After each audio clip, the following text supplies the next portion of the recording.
Well, hello, everybody. It's Friday. Yes, Friday the 20th. And it is 8 o'clock here on the West Coast, Pacific Standard Time. So, like always, I'm just always seeing to make sure technology is working. I actually did a virtual interview this morning, and we had some audio issues. That guest was over in Greece, though, so I don't know if that had anything to do with it. But everyone today is local. So, let's see how things are looking. See, I always get distracted. People that know me know that I do these things from my phone.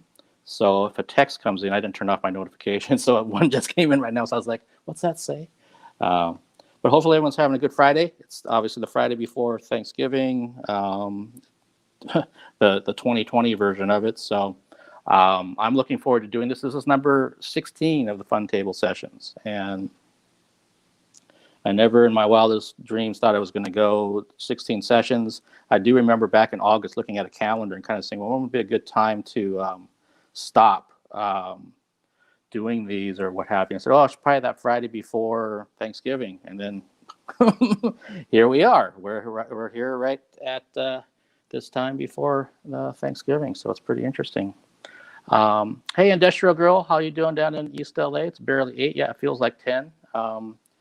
Yeah, it's all kinds of crazy stuff going on. But I have two of my three guests are here. My third guest is running a bit late, and she let me know that well in advance. So we're just going to kind of do what we normally do.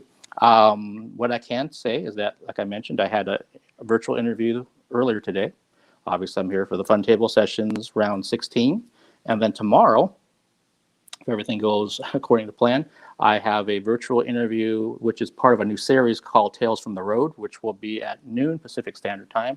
And it's going to be really interesting because Ed Craig is my guest, and Ed has been a tour bus driver for a lot of bands. So he's been the one that gets the band and crew safely from city to city, pre-pandemic, of course. And I know recently he was just here in Seattle in February because he was driving for John 5. When John was on the bill with Queensryche. And I know he drove for Cobra and the Lotus, and he drove for Doyle, and he drove for Skeleton Witch, and I'm sure a bunch of other bands that I don't even know about. So it's going to be really interesting tomorrow talking to him and hearing some of his stories about being on the road. And yeah, exactly. True Girl, the stories he has.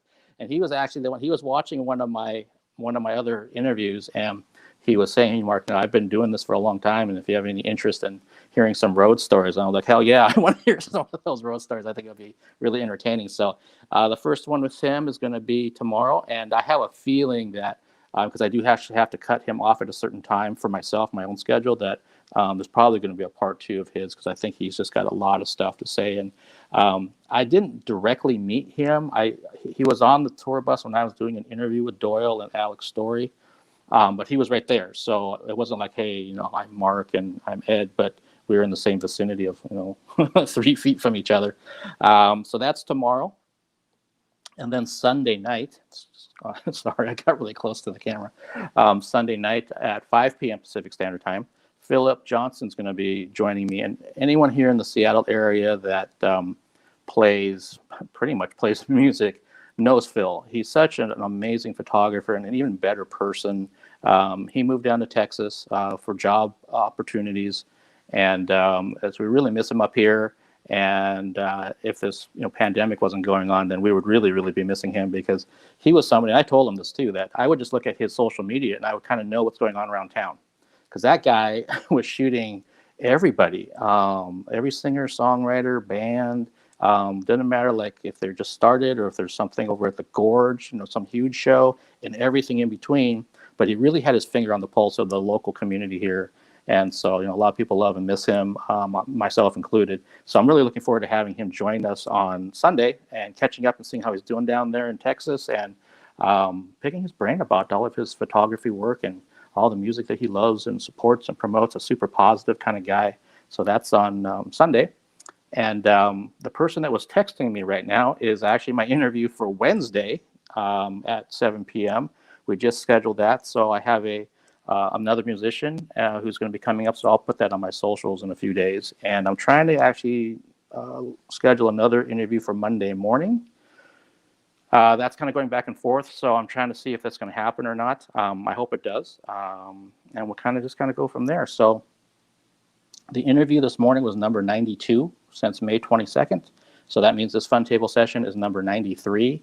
And that means I'm going to hit 100 sooner than I thought. And it wasn't like some, grand plan, obviously. It was something that just kind of organically happened. And yeah, it's pretty amazing to know that I've had a chance to speak to so many different artists and creatives. And again, I always have to say thank you to Alice, because had they not invited me to do their virtual tour back in May, I don't think any of this would have happened. I wouldn't be here right now talking to my phone. So let's get to everything here. And yeah, I know it's going to be 100. I don't know if it'd be by the end of this month, but definitely probably by early December. So it's just going to kind of keep going, and I don't really see it stopping. Yeah. Thank you. That's I'll probably go all the way through the winter, and organically, if I'm still reviewing movies like I do, and there's something that's interesting, or I want to talk to a director or an actor, then I just kind of roll with it. And in terms of musicians and all these other kind of things, same type of deal. So I'm not sitting there trying to find a bunch of things. It just kind of happens. And like the interview this morning, she's a gal that watched one of my interviews, and then I started noticing the stuff that she put on her social media, and she had an art background and like a lot of the same bands. So I was like, that'd be kind of interesting to talk to the other fans, just like myself. That's the other series that's going. So I kind of have these two series, and then I have all the stuff that I normally do. Okay, but let's get to the fun table, because that's what this is. And let's see. Let's introduce my first guest I'm going to bring into the stream here is from the Olympic Ballet Theater. And she was a guest on the third leg of the Alice tour. And she was, I want to say, maybe second to last of those dates in early October. It wasn't that long ago, and I can't actually remember. I just remember she was in there. I had three. There's like a Monday, Tuesday, and we ended on the Wednesday with Jim from Foggy Noggin. So I think she was the Tuesday, if I remember right. So I'm really glad that our schedules worked out, that she could join me, because we were talking about this a while ago. And so here she is. I'm going to bring in Rowan Catel. Let's get her in. Da, da, da. Hi. Hey, Rowan, how are you doing? Good. How are you? I'm doing all right. Thanks for joining me tonight. This is going to be fun. I'm so glad that you could be here. Yeah, absolutely. Thank you for thinking of me and inviting me. Nice to do something other than sitting at home. Now I'm sitting at home talking to people other than my cat, so I don't seem quite as crazy. Well, I think we're all kind of doing things like that. So, yeah, I'm glad you could be here. Hi, Captain Blackwood. Happy Friday to you as well in the chat. Good to see you again. I saw you earlier for the interview that I did. So, and Rowan, how are things going with your new home there? Good. Yeah, we just moved. God, I guess it was 3 weeks ago. It seems like it was like 4 days ago. Um, But we downsized, which is good. We haven't moved in the last 2 years, so it was nice to kind of go through our belongings and decide what was a priority. Um, Mostly unpacked. Got like 3 boxes left, which is good because I just pulled overtime last week. So I feel like that's an accomplishment. Like I only have 3 boxes left. I'm doing good. It's a really cool like 1920s building in Lower Queen Anne, Seattle. And my partner and I both really appreciate old buildings and old things. And so it's like nice to be able to live in a part of Seattle's history. That's cool. And it sounds like the building has a lot of character. Oh, yes. We have 2 radiators in the apartment, as well as some pipes that run through it that are like exposed. So they give off a lot of heat. And I've made the mistake of touching them once or twice.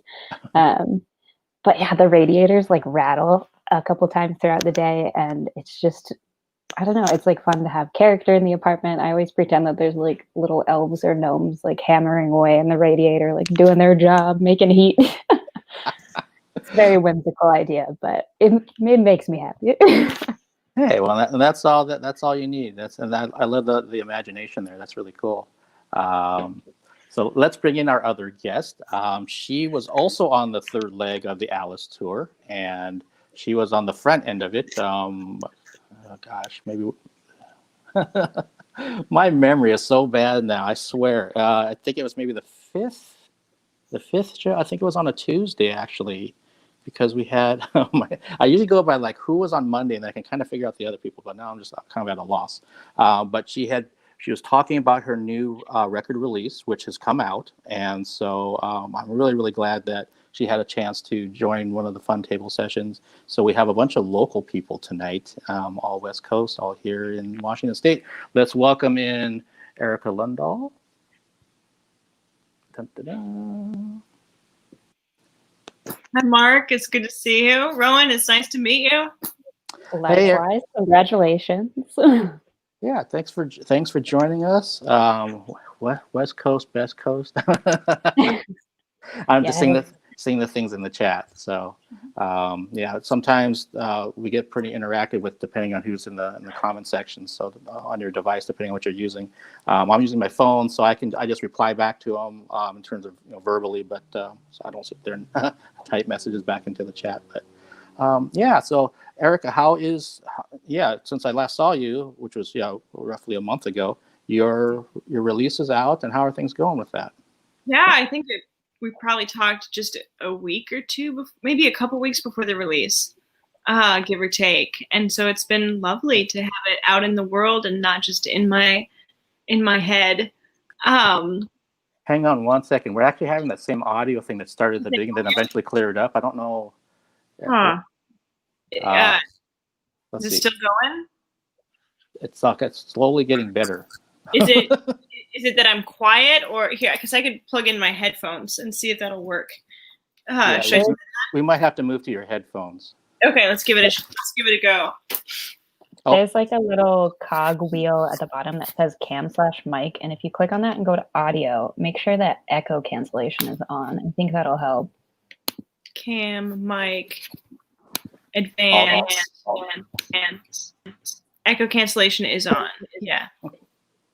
Okay. Is that helping at all? Yeah, I can actually hear you now. Oh, good. That's great. Okay, I'll keep it like this. All right. Yeah, and I see. I can hear. I'm just looking at the text here. So, yeah, if you could repeat how your release is doing, so we can actually. Well, my album came out on October 30th, and it was great because you know what? There is a rising of so many phenomenal women that are making and putting out music right now, just in the Pacific Northwest. And so within a 24-hour time period, my album came out, and then also 3 other albums by women that I know in the region came out. And they all had resonant themes around looking back at family and ancestry and, sort of claiming voice, claiming power. So it was, my album came out, and then Jesse Siren's phenomenal album, Bloodlines, came out. Eddie Wall's album, Ariel Atstat, like all 4 of us, dropped music, and it was very cool to be in this dialogue as we were seeing all the art just burst forth right on this super moon. It was like a blue moon, right? The second full moon of October, right on the the brim of the election and all this energy in the world. Wow. No, that you're right. That's actually taking me back to that time frame of what things felt like. And they're emotional, tense, everything you can think of at that time. So to have all that music come out at the same time on top of that, it's like, wow. It just felt like this big art bomb gift, I was happy to throw mine in the ring, but then I just got so much back in terms of other musical peers of this moment that were also just putting out beautiful work. So we're planning to do a joint show, the 4 of us, on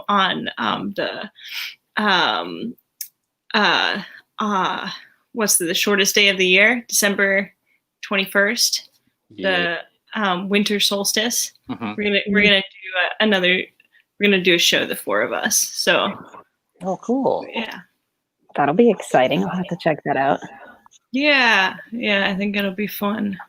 Just carry forth that energy of solidarity a little further.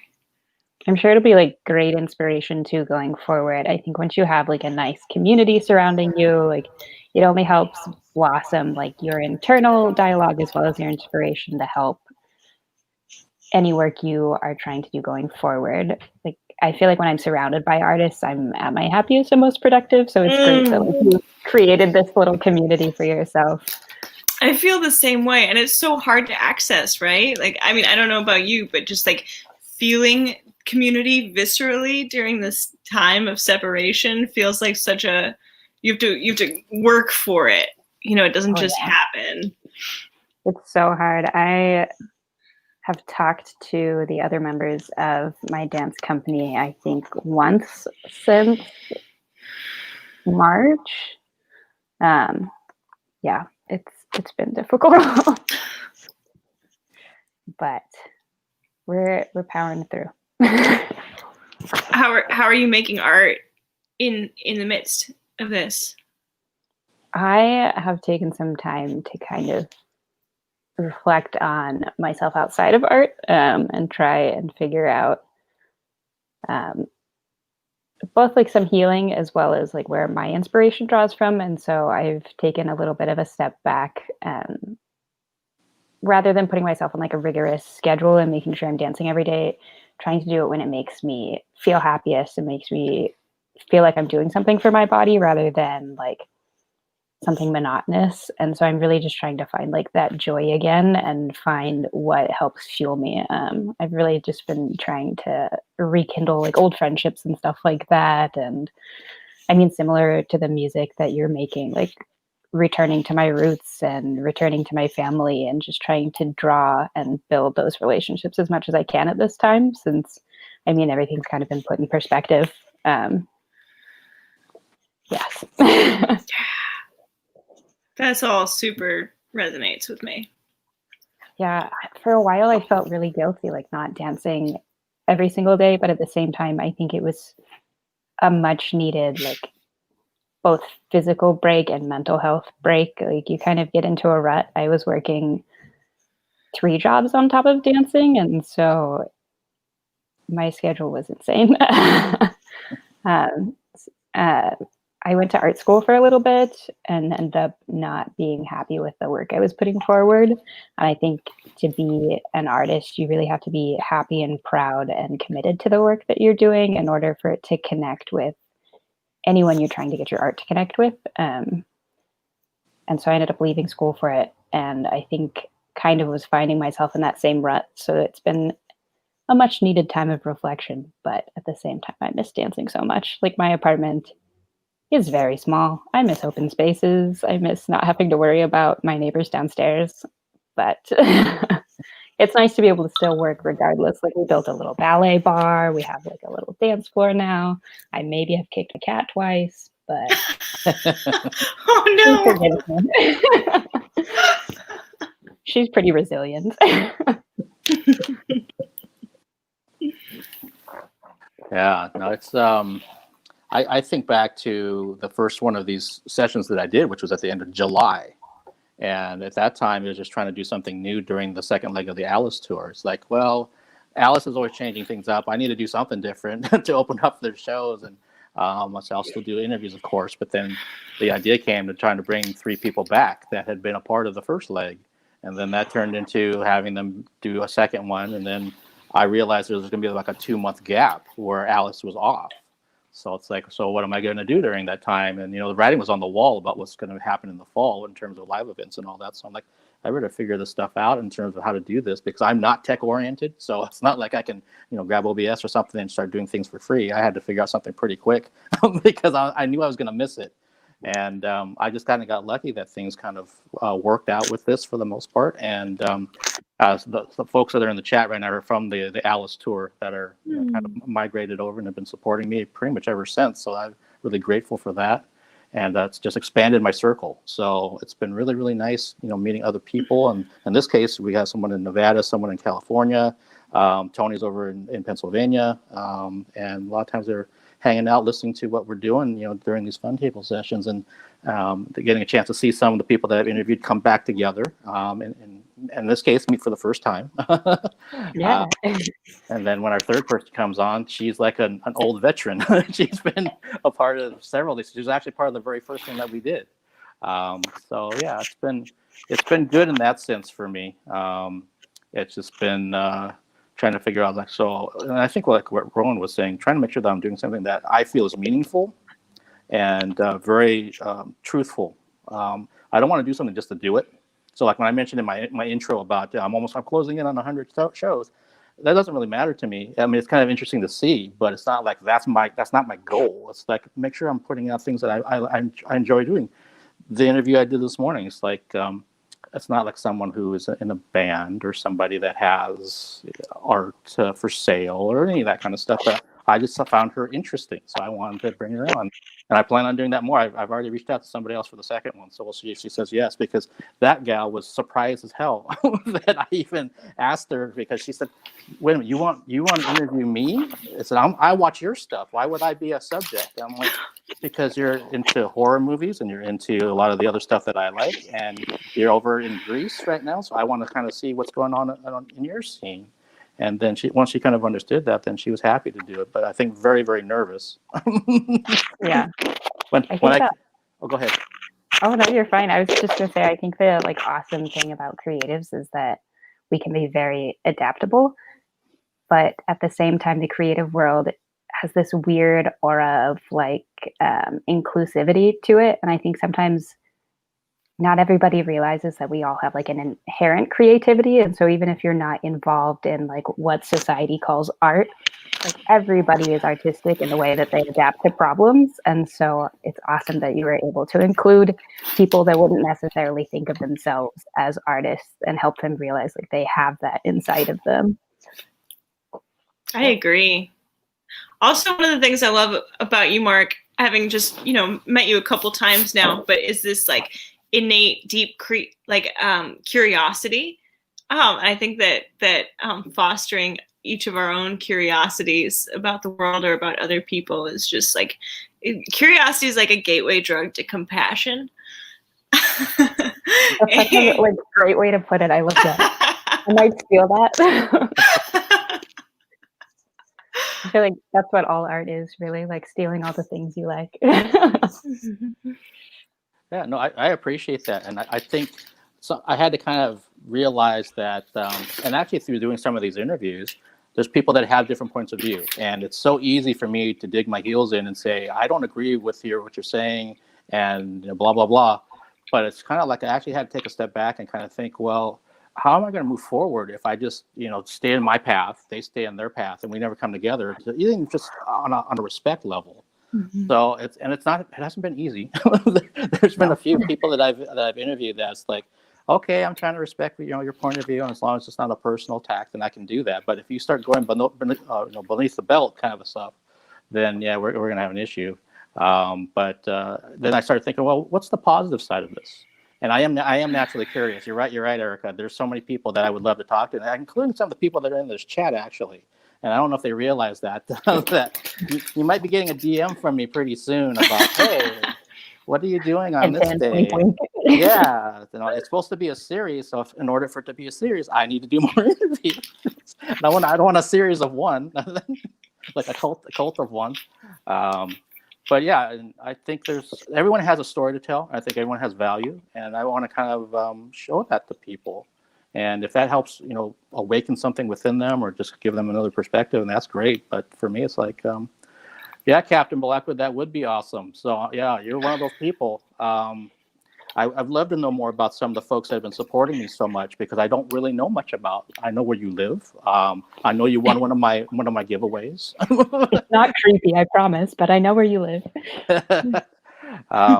But yeah, that's as long as I can fit it into the schedule of other things. But it's going to be just finding that balance of everything that's going on. So, but yeah, it's crazy to me to think that I had somebody that was watching some of my stuff the other day, who I know here locally, another photographer, and he's like, "Mark, I had no idea you were doing this stuff." I'm like, yeah, it started back in May, and I'm so fortunate and so grateful that I've been able to do this, because he was like, I haven't been able to do anything. I'm shooting birds outside my house. I'm shooting whatever I can just to kind of, stay in practice, but he's not shooting shows, obviously. Hey, Tony, no problem. It's late over there for you, so good to see you as well. So our Pennsylvania representative is here, Hmm. a fellow photographer. Um, but so how? I mean, at least for me, with Thanksgiving being next week, and then obviously Christmas is the following month. That how are you guys kind of looking at these things coming up for you personally? So are you just kind of doing what you normally do? Are you trying to, you're just taking one for the team this year and hope that things get better next year, so you can kind of go back to whatever you normally would do? What's people on people's agendas, including the people in the chat too? I'm curious about this. That's like the question of the minute for me. My folks live down in Oregon. They're about 250 miles south of here, in Corvallis, where I grew up. And I would love nothing better than to go be with them this time of year, for Thanksgiving and Christmas. And I just wrangling with it. There's there's the safety part, and then there's the ethics piece. And I think those are deeply entwined, but also sort of separate pieces. It's like, can I do this safely? Yes, no. And then, what's the larger story that we're in of, none of us should be traveling right now. And that's what our public health officials are saying. That's what Jay Inslee has been saying all week. And so I think for me personally, I've settled on not going anywhere for the holidays this year. Yeah, but it's funny just how deep that story of being in community at this time of year is. And so there's a deep need for connection and for ritual. And yeah, I think we just got to find some new avenues for ritual and connection right now in this one season, and say, like, this is just 2020. This is just the capstone on a crazy roller coaster of a year. And, articulate our love for one another via caring and connection in a different way. That's kind of where I'm sitting with it right now. I feel 20 different ways about it every day. Yeah, it's very hard. I work in the restaurant industry on top of dance, and was lucky to, sorry, I just ate a Triscuit and it's stuck in my throat.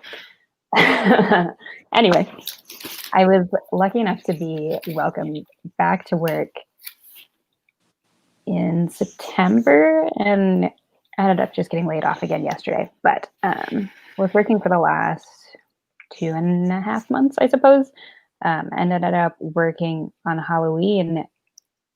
But it was so strange to me because I was under the mindset that holidays are canceled. I didn't even think we were going to be open on Halloween, let alone we had a Halloween event and all my coworkers were dressed up, and I was I didn't even plan out a costume this year.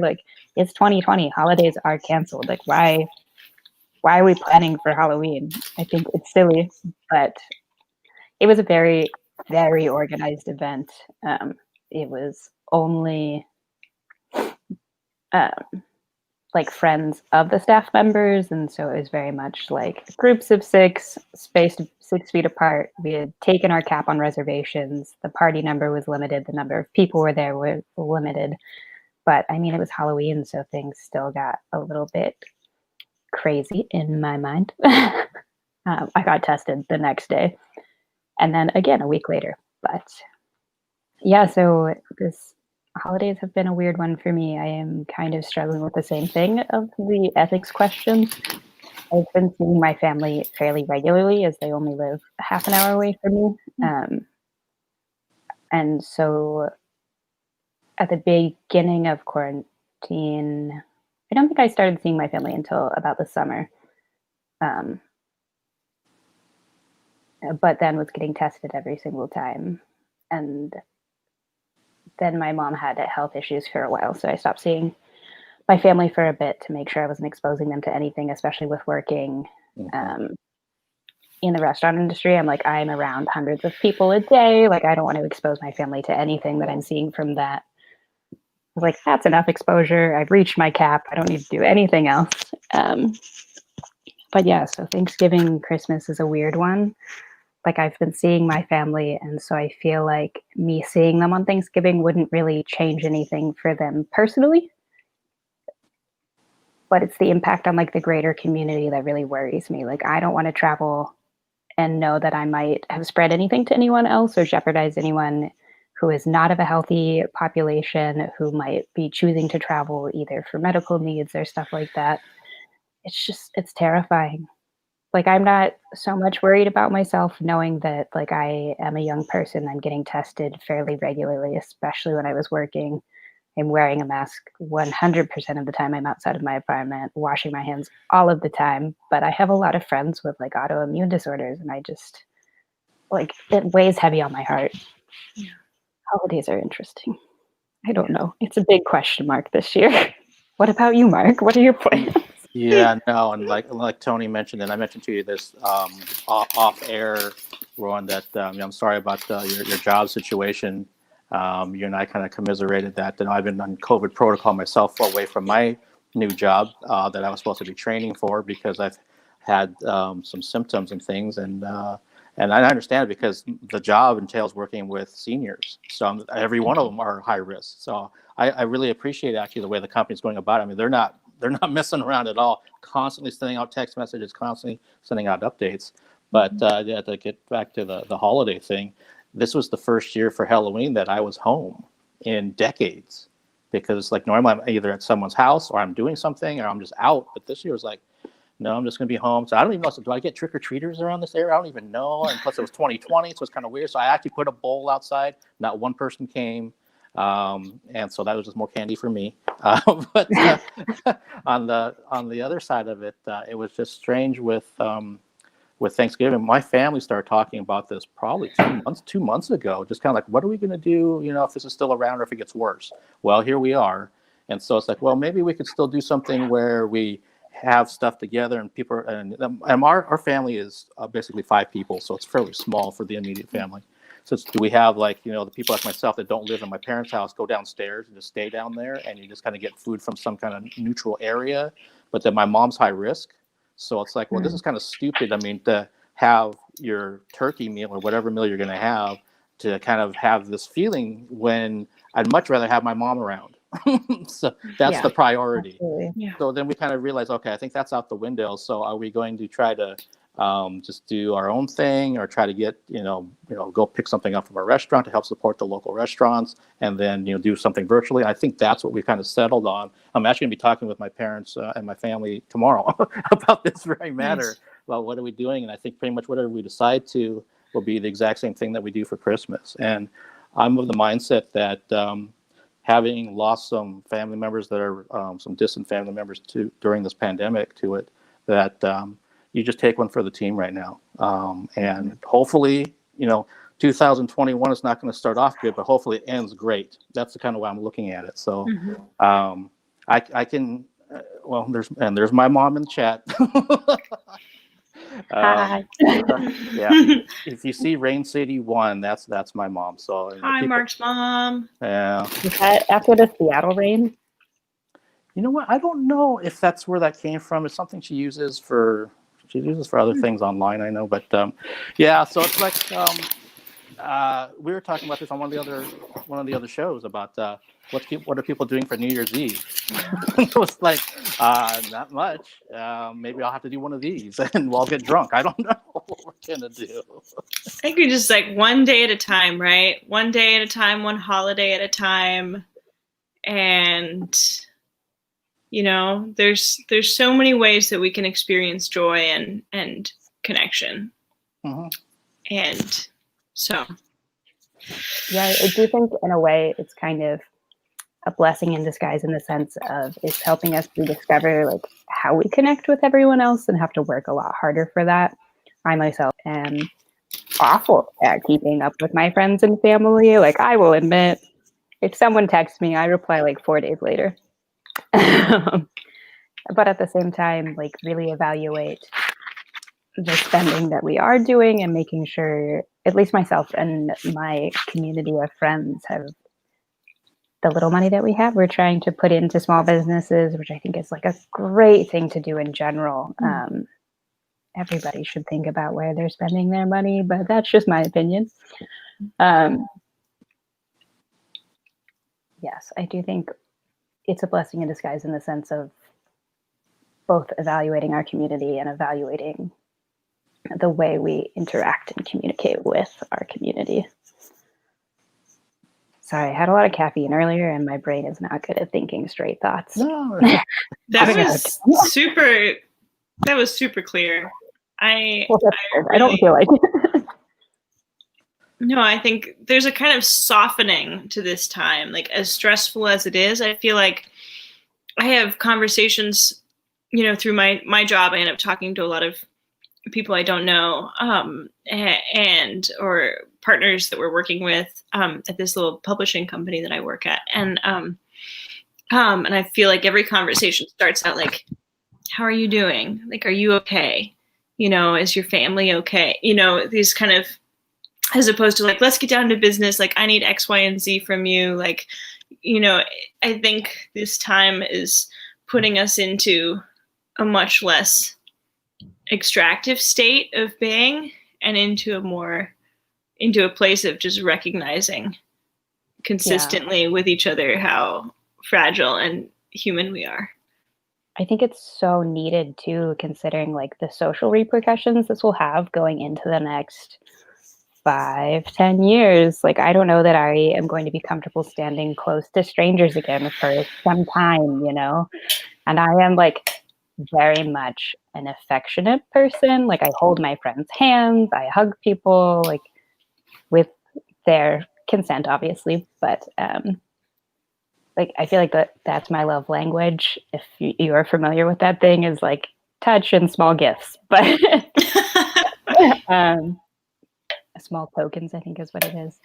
But yes, so in that sense, I feel like so much of that is going to go away for so long that verbal communication and just taking that extra time to think about those surrounding us and make sure they're okay and checking in is going to be so important, because there are so many other ways we can communicate affection that aren't just like being close. Yeah, I'm thinking about that even for myself. There's been over the years, there's been Thanksgivings that I've missed. We used to get together with my mom's side, so it's like if I was sick, so I could think, oh yeah, what was that like? Well, it sucked, and I'd get leftovers the next day or whatever. So now it's kind of like, all right, that's kind of what I'll be looking at now. And I'm seeing some of these comments in the chat about that, like Industrial Girl was saying that she would come on here for New Year's.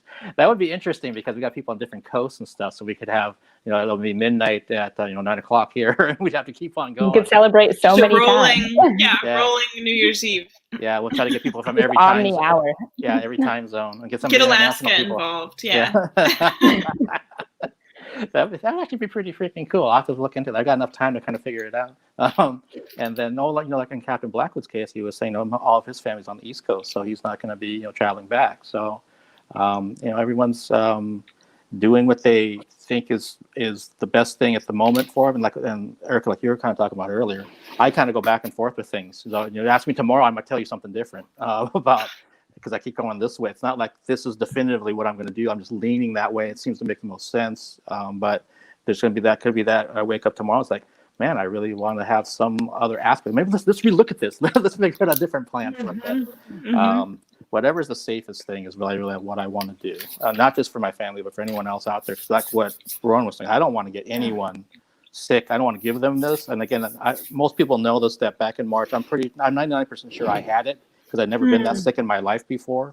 But at that point, they wouldn't test me because I was not high risk and I could breathe.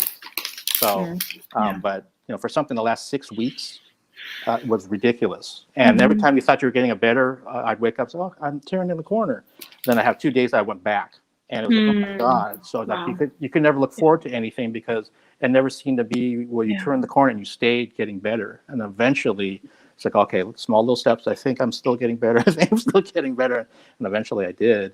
But yeah, I know I've lost jobs during this time. I've lost opportunities. I've lost all kinds of stuff during this, but so has everybody else. So Yeah. I say this a zillion times. No one's at their best right now. I don't care who you are or what you do. No one's at their best. I'm sorry you had to experience that. That sounds so hard.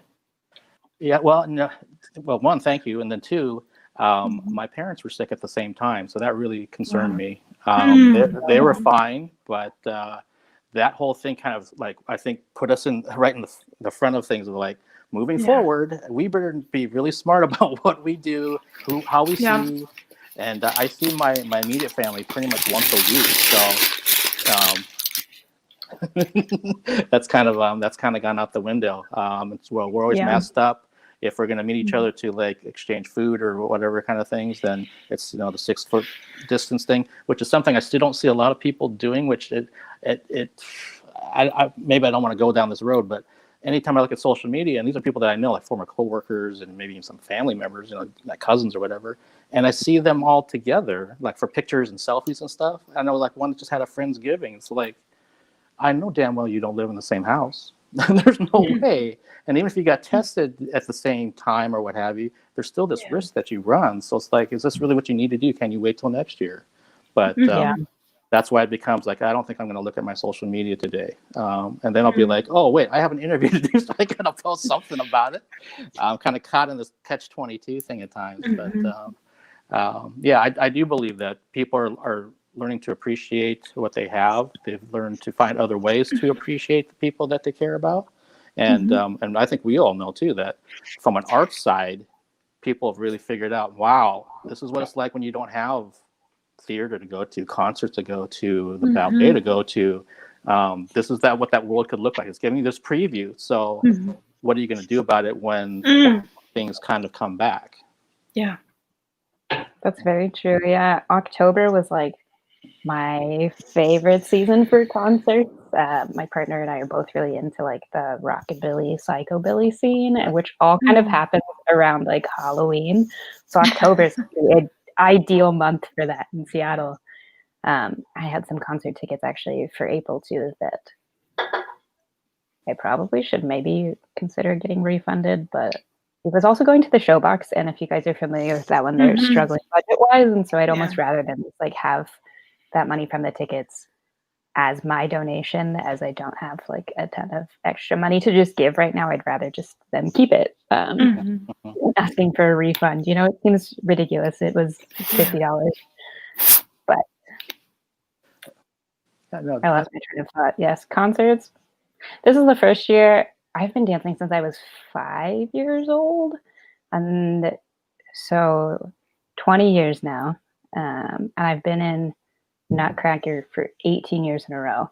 And this is the, I guess, third time that I haven't danced Nutcracker in my entire life. And it's so strange because you usually start gearing up for it in August, or sometimes you'll have like a late start, September, October. But I'm like, why am I not learning snow right now? Like, why are we not doing flowers? This is so strange. Like, I'm not waiting for a cast list to come out. Like, all my evenings aren't spent at the theater. Like, Christmas and Thanksgiving to me were also holidays that I didn't celebrate extravagantly because I was always performing. Normally we perform like Thanksgiving weekend. And so it was like, you have a dinner with your family. I only have my immediate family in the state, which is my 4 siblings and my parents. So, I mean, I have like a big family anyway, but it was never something that was super huge for us. So it's weird to have like my routine of the holidays completely stripped because I'm used to Nutcracker filling these 3 months and it's not there, and it's weird. Like the music sometimes just floats through my head and I'm like, oh wait, I don't need to remember that right now. Like it's not important. But my brain's like, this is what you should be doing. It's almost like a muscle memory thing. Like, here's that time, so this is what we start doing. It's like, oh wait, no, we don't do it now. And I'm on the other side of that, being a media person. That like with the P&B, they just did Rep 2 this past 5 days. So Monday was the last day this week where you could view it digitally. And and I remember when they sent me the PR stuff for Rep 1, and I was like, oh, I guess they actually want the the local media to still review this because I wasn't expecting to get anything sent to me. And then my communications person that sends me all this stuff, he was super wanting my input because of me doing all this virtual stuff. So he said, Mark, you're gonna have a really interesting perspective on how are we doing, how we present and how we roll out our product, because you've been a part of this stuff since May. And I was like, oh, yeah, I guess you have a point. I didn't think about it that way, but that's what I ended up writing. Probably 2/3 of my review was about that experience, about what I thought, how they did it, maybe what I thought maybe they could consider for the future to twist and make things maybe a little bit better. But at the same time, I know, so Rep 2's done. That means Nutcracker's next, and that's all. Yeah, it's all digital, and it's from, I don't know what year they filmed it, but I know it's not something current. Was what the rep was telling me. So it's something they're pulling from the archive. I'm actually really excited about that because a lot of my I love their company right now. I will always love their company, but a lot of my like favorite childhood inspiration dancers have retired in the last 5 years, and so I'm excited to like maybe get to relive one of them dancing again. Oh, okay, cool. Yeah, me being me, I know that they have unions and they've got all kinds of other things because I have interviewed 3 of the P&B dancers before. So I've been through that process, but I couldn't leave it alone. So I'm like, well, I know they're not doing Nutcracker in terms of the current crew. So does anybody want to do an interview? I already pushed on that button a little bit, and he's going to try to see. He said, Mark, make a wish list, and I'll see who's available to want to do it. And I understand if they're not, it's not the right time or they're not in the right mood for it. I totally get it. Because I know from doing the virtual interviews and the tour stuff that I had many people that I reached out to that were just very honest about, Mark, I would love to do it, but it's not the right time. I just don't feel like I totally respect that, because there was times when I felt like I didn't want to be doing on the tour based on what was going on in society. So yeah, I feel like all of our hearts just hurt right now. Like all artists are just collectively sad. Yeah, but again, the flip side of it is that I've been able to talk to people that normally I probably never would have pre-pandemic, including you guys. So I mean, like in Erika's case, and I told her this, that I've always known about her music around town, but it's like I never found it where it lined up for me to see her do a show at, if it's Connor Burn or the Sunset or any of the other places around town. And then I started looking through this laundry list of local artists. Like there's so many people that I wanted to see. And it's like, well, I can't see them, but hey, maybe I can connect with them this way. And so like the gal that's going to be coming on Wednesday to do an interview, I've been talking with her on and off for probably 3 years because she wanted to do a photo shoot. And she's a female guitarist in a rock band and all this kind of stuff. And things our schedules never worked out. But then here we are, knock on wood, on Wednesday night at 7 p.m. We'll finally get to at least talk, and I'll find out about her background and all the bands she's been a part of, and being a female in the industry and all that kind of stuff. So I'm really stoked about that. But it took a freaking pandemic to get us together. It's so exciting, though. It is, yeah. I remember there was that line in what was that movie called? A Family Thing that had James Earl Jones and Robert Duvall, and they were supposed to be brothers separated at birth. And so if you know who those 2 actors are, it's kind of like that's where the humor was supposed to come in. But one of the characters had said that happiness to him was having something to look forward to.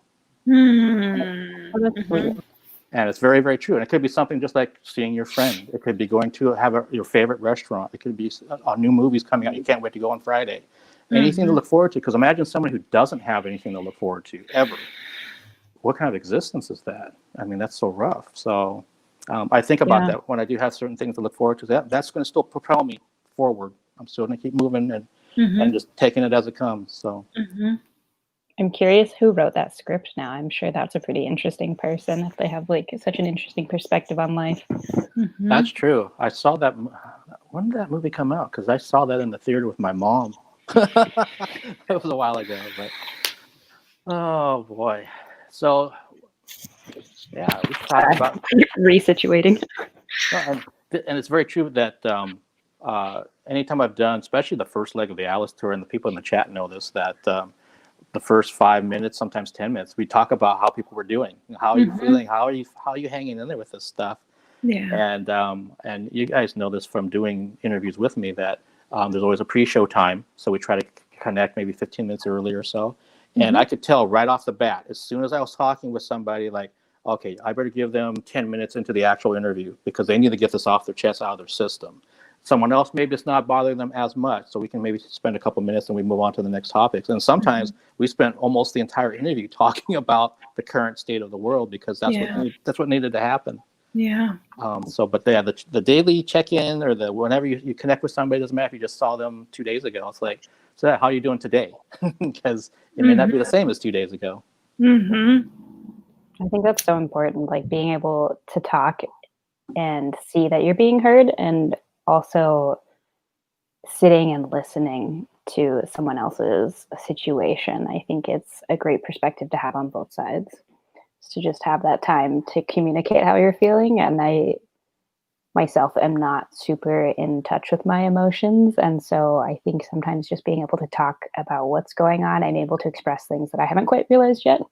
And I do think it's really important to also, as I'm getting older, I'm really trying to focus on being a better listener as well. I'm really great at talking, not so great at listening, but I'm working on it.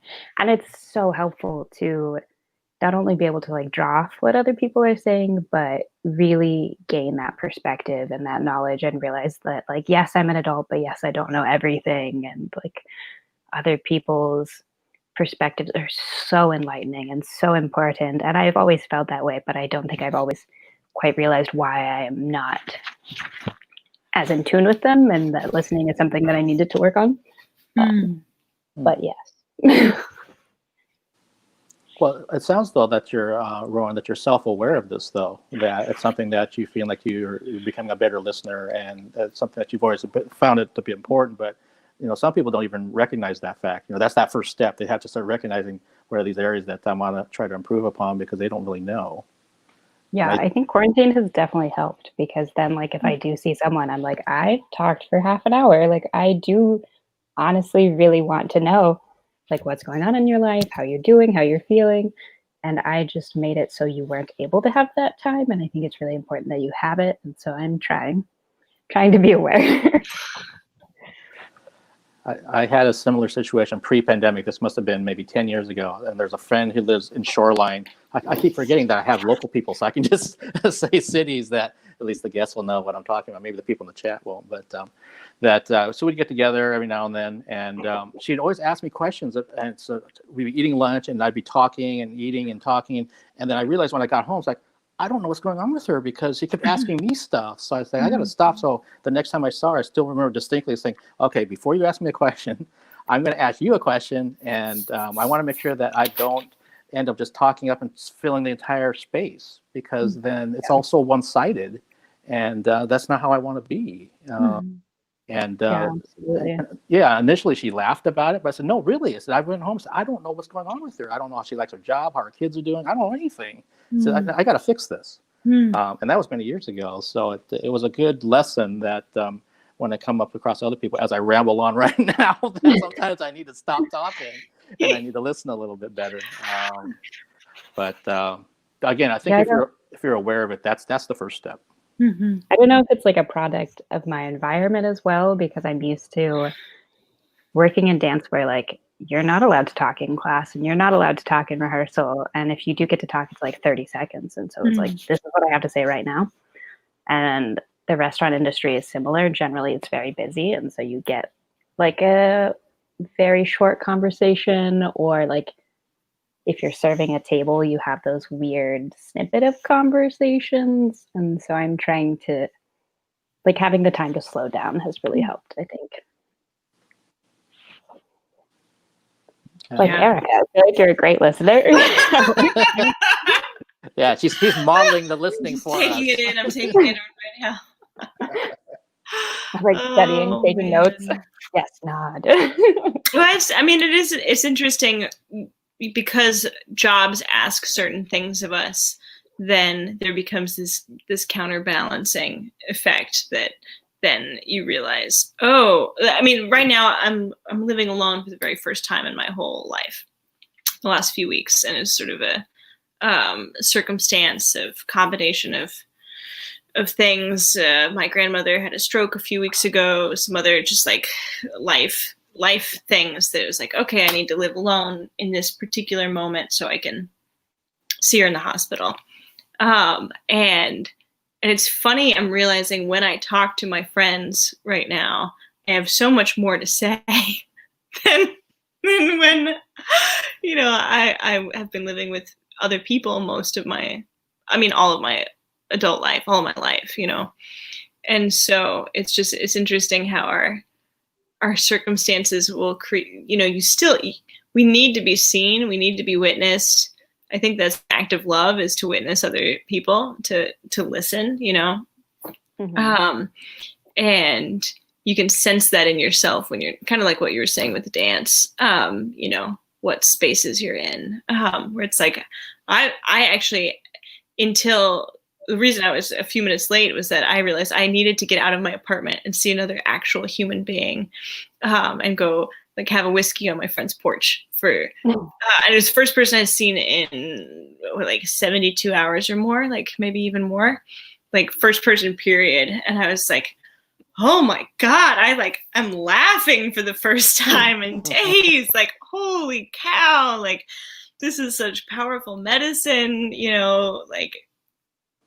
It's so important, and I feel like you never realize until you're like in that situation. I lived alone for, I want to say like 4 months after growing up with 2 brothers and 2 sisters and dogs and cats, and my mom always kept birds. And so it's the first time I had like a silent place. And I was like, this is weird. Like, I don't like silence. And I was happy that like I had my cat to meow at me eventually. Otherwise, I definitely would have gone crazy. And those like circumstances were different at that time. That was like 3 years ago. And so I could go out and see people readily. But at the same time, Right. it was still like a struggle to live alone. So I can only imagine what you're going through. I think, especially after being so used to having a community around you all the time, it can be such an abrupt change. But it's also nice to have your own space and that kind of independence, and know that like you're in a space where you can be as helpful as you can to your family members and your grandmother, and you're doing the best, like I'm sure that confidence is very reassuring. Absolutely. Yeah, no, that's all very true. And I'm moving in with some friends soon. So I'll be in a situation where I am around other humans. So I think there's like light at the end of the tunnel for feeling that immediate sense of community access again. But it also just has made spaces like this all the more important, to be able to just kick back with a beer and other humans, even if it's through a screen. What beer are you drinking, by the way? Oh, I am drinking it's a Seattle beer, Fremont. It's a Nice. Fremont Interurban IPA. I actually live right off of the Interurban Trail right now. I plan to walk it later this evening and tomorrow. It's quite good. Mm-hmm. I like the Fremont Brewery. They're really cute. I've been there a lot of times. More than I should admit. It's a great place to go before a show, and you get like a nice little beer flight, and then you enjoy that show even more. Exactly. I'm a beer nerd, so I actually remember when Fremont was not officially open yet, and they are coming up the same year that Black Raven out in Redmond was coming up. So me being Mr. Beer person at that time, I was hardcore into craft beer. I was like, okay, I want to get in on the ground floor on one of these 2 companies. I don't know which one it is. Are they offering some sort of mug club thing? But I was like trying to call them and email them and all kinds of stuff. And Raven, since I grew up over in Kirkland, I was already leaning that way, and they already had something set up when they were going to do their soft opening or whatever. So I'm like, I'm there, but I was still checking out Fremont stuff, and it's interesting to see how Raven had everything ready to go, and then Fremont was still figuring it out, and then they went kind of like this. Fremont started taking off, and then Raven's still big, but they went big into like the mainstream market. They kind of their business plan was different. But it's back in the day, I would drive from South Seattle, go take the bridge on 90 to get out to Redmond just for a beer, because there's a new beer coming out today. And I just had to be there. And that's how crazed I was about the whole beer scene. And then I'm still a Mug Club member with Raven to this day. So all these years Have you later. had their Festivus ale? Yes. Yeah. I had. So I was managing a taco truck for the last couple months, And so we were at a couple of breweries, and I've been to both the Redmond location and the Woodinville location. And the Woodinville one is huge. The Redmond one is like mysteriously huge. Like you go in and it looks like there's a little walk-up counter and like 3 tables. And then I asked for the bathroom, and suddenly there's like these weird little private rooms and like 5 more tables. And I was like, this is, if you guys have seen Harry Potter, it's like when they go in the little tiny inconspicuous tent and suddenly it's like this castle in the 4th book. But anyway, I was like, it's crazy huge. This is amazing. But because I was working, they were so nice and they gifted us some of their beer. And I tend to prefer either German style beers, Latin style beers, or like stouts and porters. And so I had Festivus Ale. And so I'm curious what your thoughts were on it. Gosh, when I first had Festivus, it was probably, I'm actually getting my years mixed up now because I did an interview with Bo Bowman, who's the head brewer and co-founder of Black Raven, back in 2012. And because I was going there from the first day they opened, we were literally sitting in the tap room with a bunch of noise, a bunch of people drinking around December or whatever it was. And we talked for like 3 hours. That was my interview with him, face to face, drinking Festivus. Awesome. It was that time of year. What a great interview. Yeah, and so that actually made it into, I transcribed it and all that kind of stuff. And I'll tell you something else about Bo is that out of respect, I said, hey, I'm ready to put up this the interview that we did back in December. And I said, you want to take a look at it? So he looked at it, and I basically did like a note for note transcription. So every I put it in there just so he could kind of see it. And he was like, oh no, I can't let you put this out until I edit it. So I said, Mark, do you mind if I take some of that stuff out? I said, you do whatever you want, and shoot it back over to me when you're ready. And when it came back, it looked like this really professional, polished document, but it still hit all the points that we needed. So, but to get to your question, the beer is something that there's certain beers, like certain styles that I can drink, a couple pints of, and then I'm good. That's one of them. Like I couldn't drink a growler of that beer. I don't know. I had a growler. It was so much. The big one, like the 62 ounce, like jug. Like I felt like a Viking or something drinking out of it. I am a powerful woman. Like, yes, this is my beer.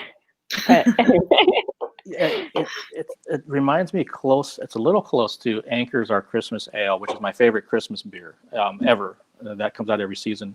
But when they started putting out Festivus really early, like in October, it was getting earlier and earlier, kind of like how you see, Christmas stuff in the stores gets out in October or September or whatever.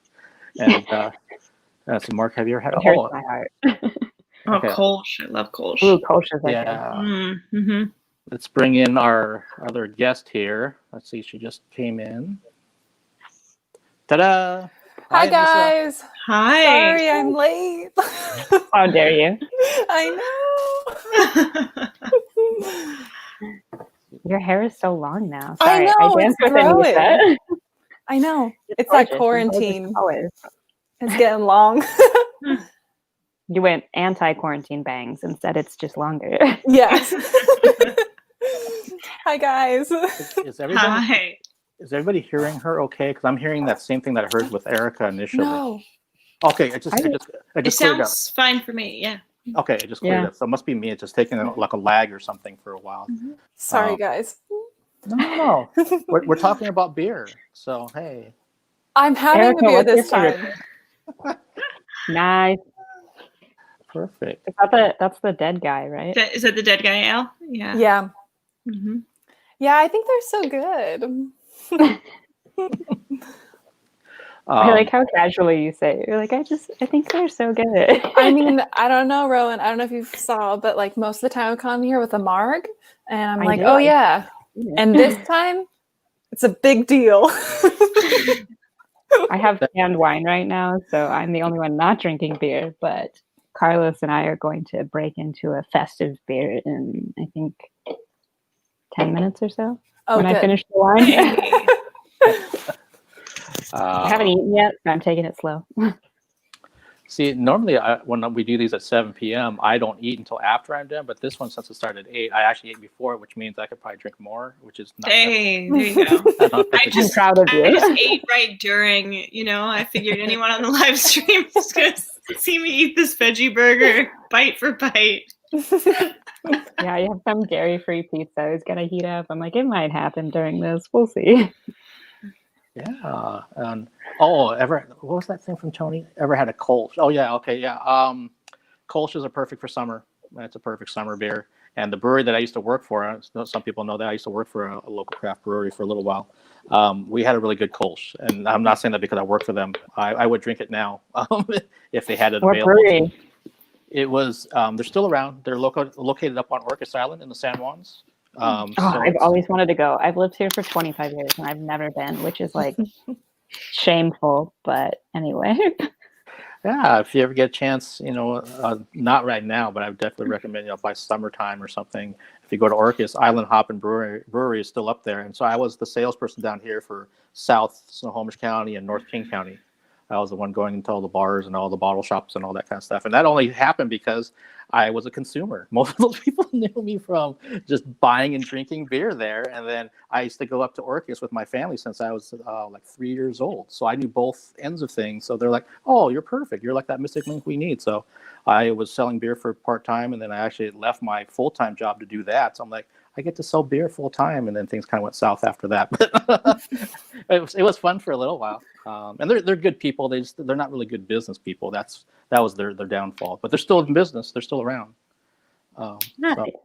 Yeah, but you know what? It is a big thing because Anisa, who's been on here, like she said, she always has a margarita, and so the fact that she's got a beer, that's like I need to write that down or something. Or take I know. do a Record this screenshot. moment in history. Yeah. We'll You know, get you I like a can't little believe trophy, a commemorative plaque, like the first Yeah. time Anisa had beer on air. I mean, I could get myself like a little pin, something just Yes. to wear, that, in case everyone forgets. As if I don't talk about it enough when I come on here. I too. I'm a beer Don't drinker. forget. It's the duality of man. So Anisa, how Erika, you? what are your?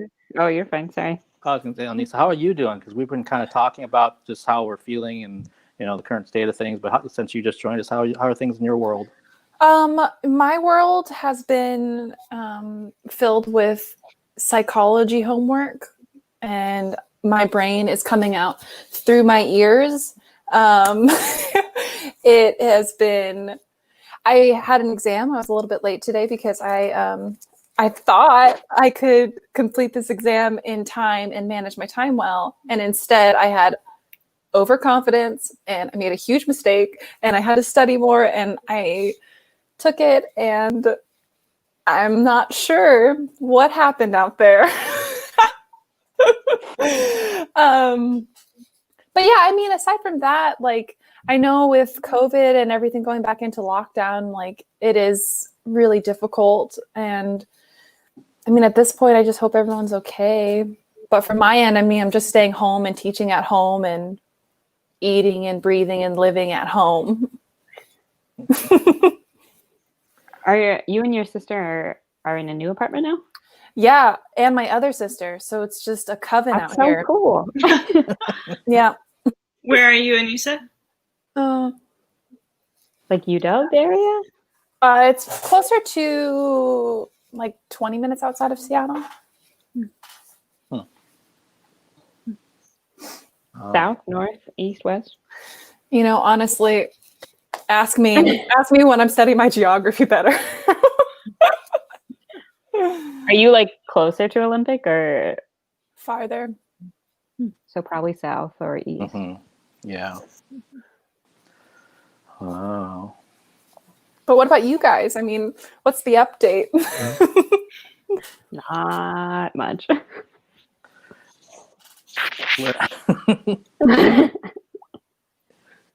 I don't know that we've met, Anisa.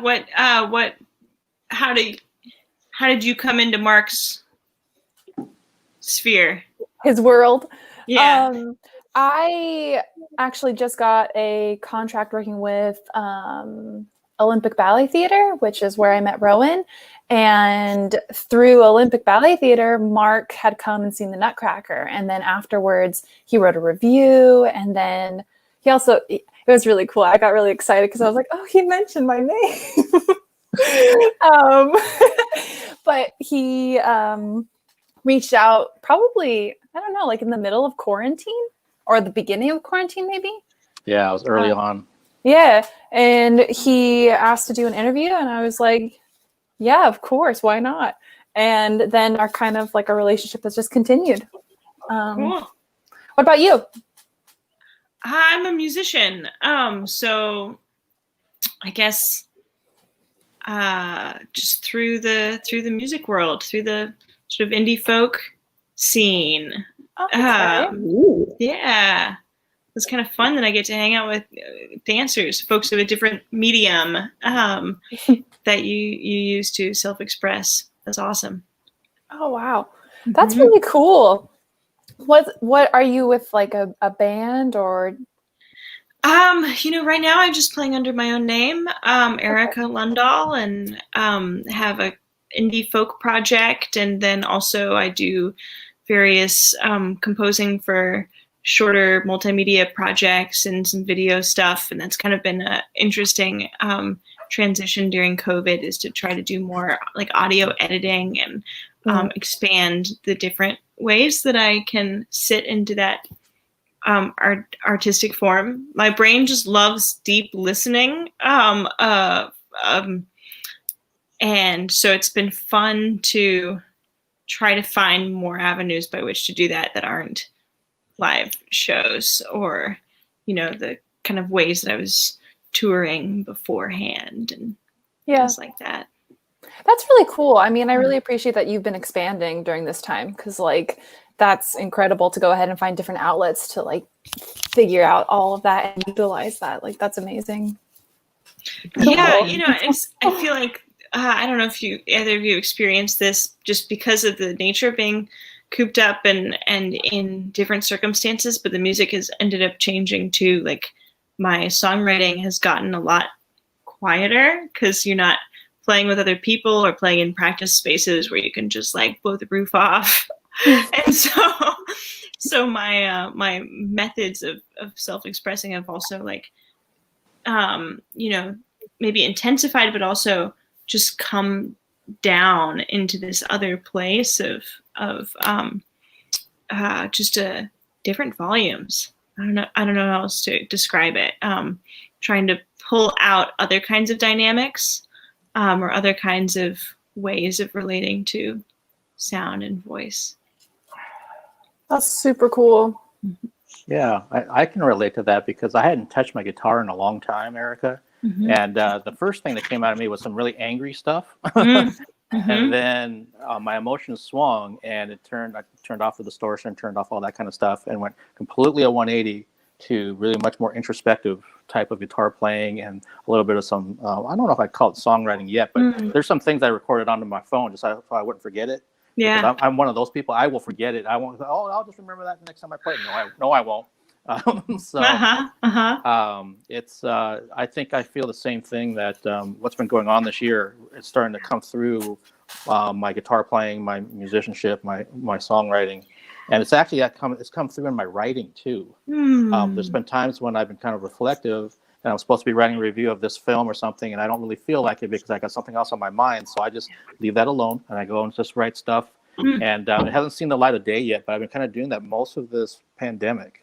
So there's a bunch of stuff that I've been sitting on that I just haven't put out. And the Alice folks that are in the chat, they kind of know, because I've been doing like tour journals, tour things, just kind of random stuff. But this is not that. This is something more personal that I just haven't put out yet. But it's definitely been influenced by what's been going on for sure.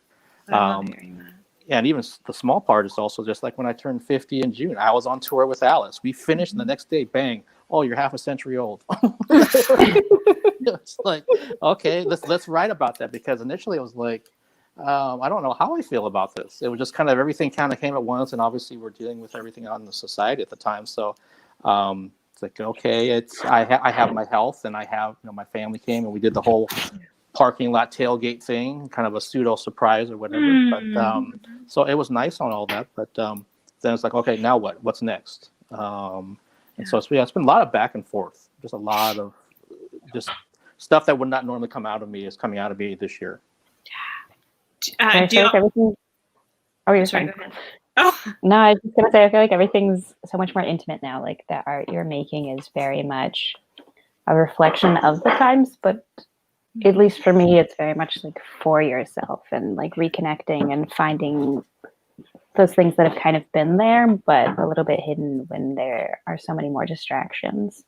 Also, I'm very, very impressed with musicians. So my commendations, commends, words, English language is hard to both of you. I was in band for like a little bit as a kid, but did not have the commitment. So like, musicians are crazy because like it's more of that question of what instruments can't you play rather than like what can you play. And I am ultimately just so impressed by the level of talent of musicians. I'm amazed by both of you. Agreed. It's crazy. I'm like, oh my God, you're so talented. Yeah. I infinitely admire you forever. Like, I'm like, I can get by with singing, you know, like I'm not gonna hurt your ears, but I wouldn't say I'm a singer. And that's like the end of music for me. Like I could count rhythm because of dance, and that's about it. Like if it weren't for dance, I would not be that. Yeah, right. In eights. Don't throw a 9 in there. I'm gonna be so confused. Even 12s kind of throw me. The music where it's like, all right, so this 4 bars is in a 12 count, and the next 4 bars is in 5, and then the next is in 9, and then you have 1 bar of 8. I'm like, oh, that's like some math rock shit. That's like, right? I'm gonna count in 8 the whole time, and just hope eventually we get there. I'm like, and there's an 8 now. A minute later, perfect. I know where this one move is. do y'all want to see an instrument that I really very rarely play out professionally, but because of COVID, I've been jamming on it recently. It doesn't usually see the light of day. I'm going to show you. It's I'm so excited. What if it's a kazoo? In my heart, it's like a theremin. Oh, This is a bass made out of a cigar box. That was my question. I was like, is it out of a cigar box? What? Okay, so I did Girl it's made out of Scouts a cigar for like box. 12 years. And we one time made guitars out of like cigar boxes, but not the nice wooden kind. Like Oh yeah, no, it was like kind. the cardboard kind. Sure, yeah, no, Yes, this is with like a lovely. wrapping paper tube, like not good. whoa. Had a rubber band as a guitar string, like nowhere near that professional. I think I did something very similar It sounded in Girl Scouts. great. Yeah. Also, shout out to the Girl Scouts. I feel like I always feel weird admitting to people that I'm in Girl Scouts because people think it's like this weird cult, but it's like I learned how to shoot a bow and arrow. Like I learned knot tying. I was teaching like kayaking. And ultimately, like Girl Scouts have been all inclusive from the beginning. Like they've always welcomed people of all genders and all sexualities and all identities. And so I'm like, it's really not as weird as you think. Like I grew up without religion. And so to me, like you mentioned God in the pledge, and that was always a little off-putting to me, but it was never like, we're going to sit and pray before our snack. It was just like, you make friends and you make crafts and you go camping and you learn how to build a fire. And it was great. Like, who doesn't like camping and singing songs? I was like, I am a woodland princess. This is my domain. Also, I might shoot you with a bow and arrow.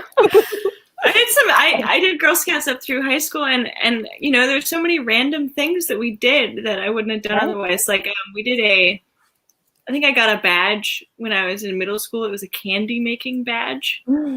That's awesome. Yeah, and so I remember like touring the local chocolate factory and trying to make new candies at home. I don't know. Like, when else would I have just like made a bunch of candy and gotten rewarded for it? That sounds a little patch. Like there are definitely those badges that it's like babysitting or like cooking, and like yes, those play into like stereotypical women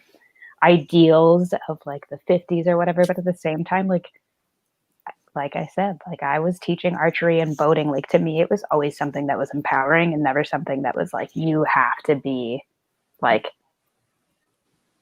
the archaic ideal of a woman, you know, like it never felt limiting in that sense. And so I think, I don't know, there are a lot of misconceptions about it, but at the same time, like each group in Girl Scouts is very much dependent on who's in it. So Yeah, and who the leaders are and the part of country you're in and so many things.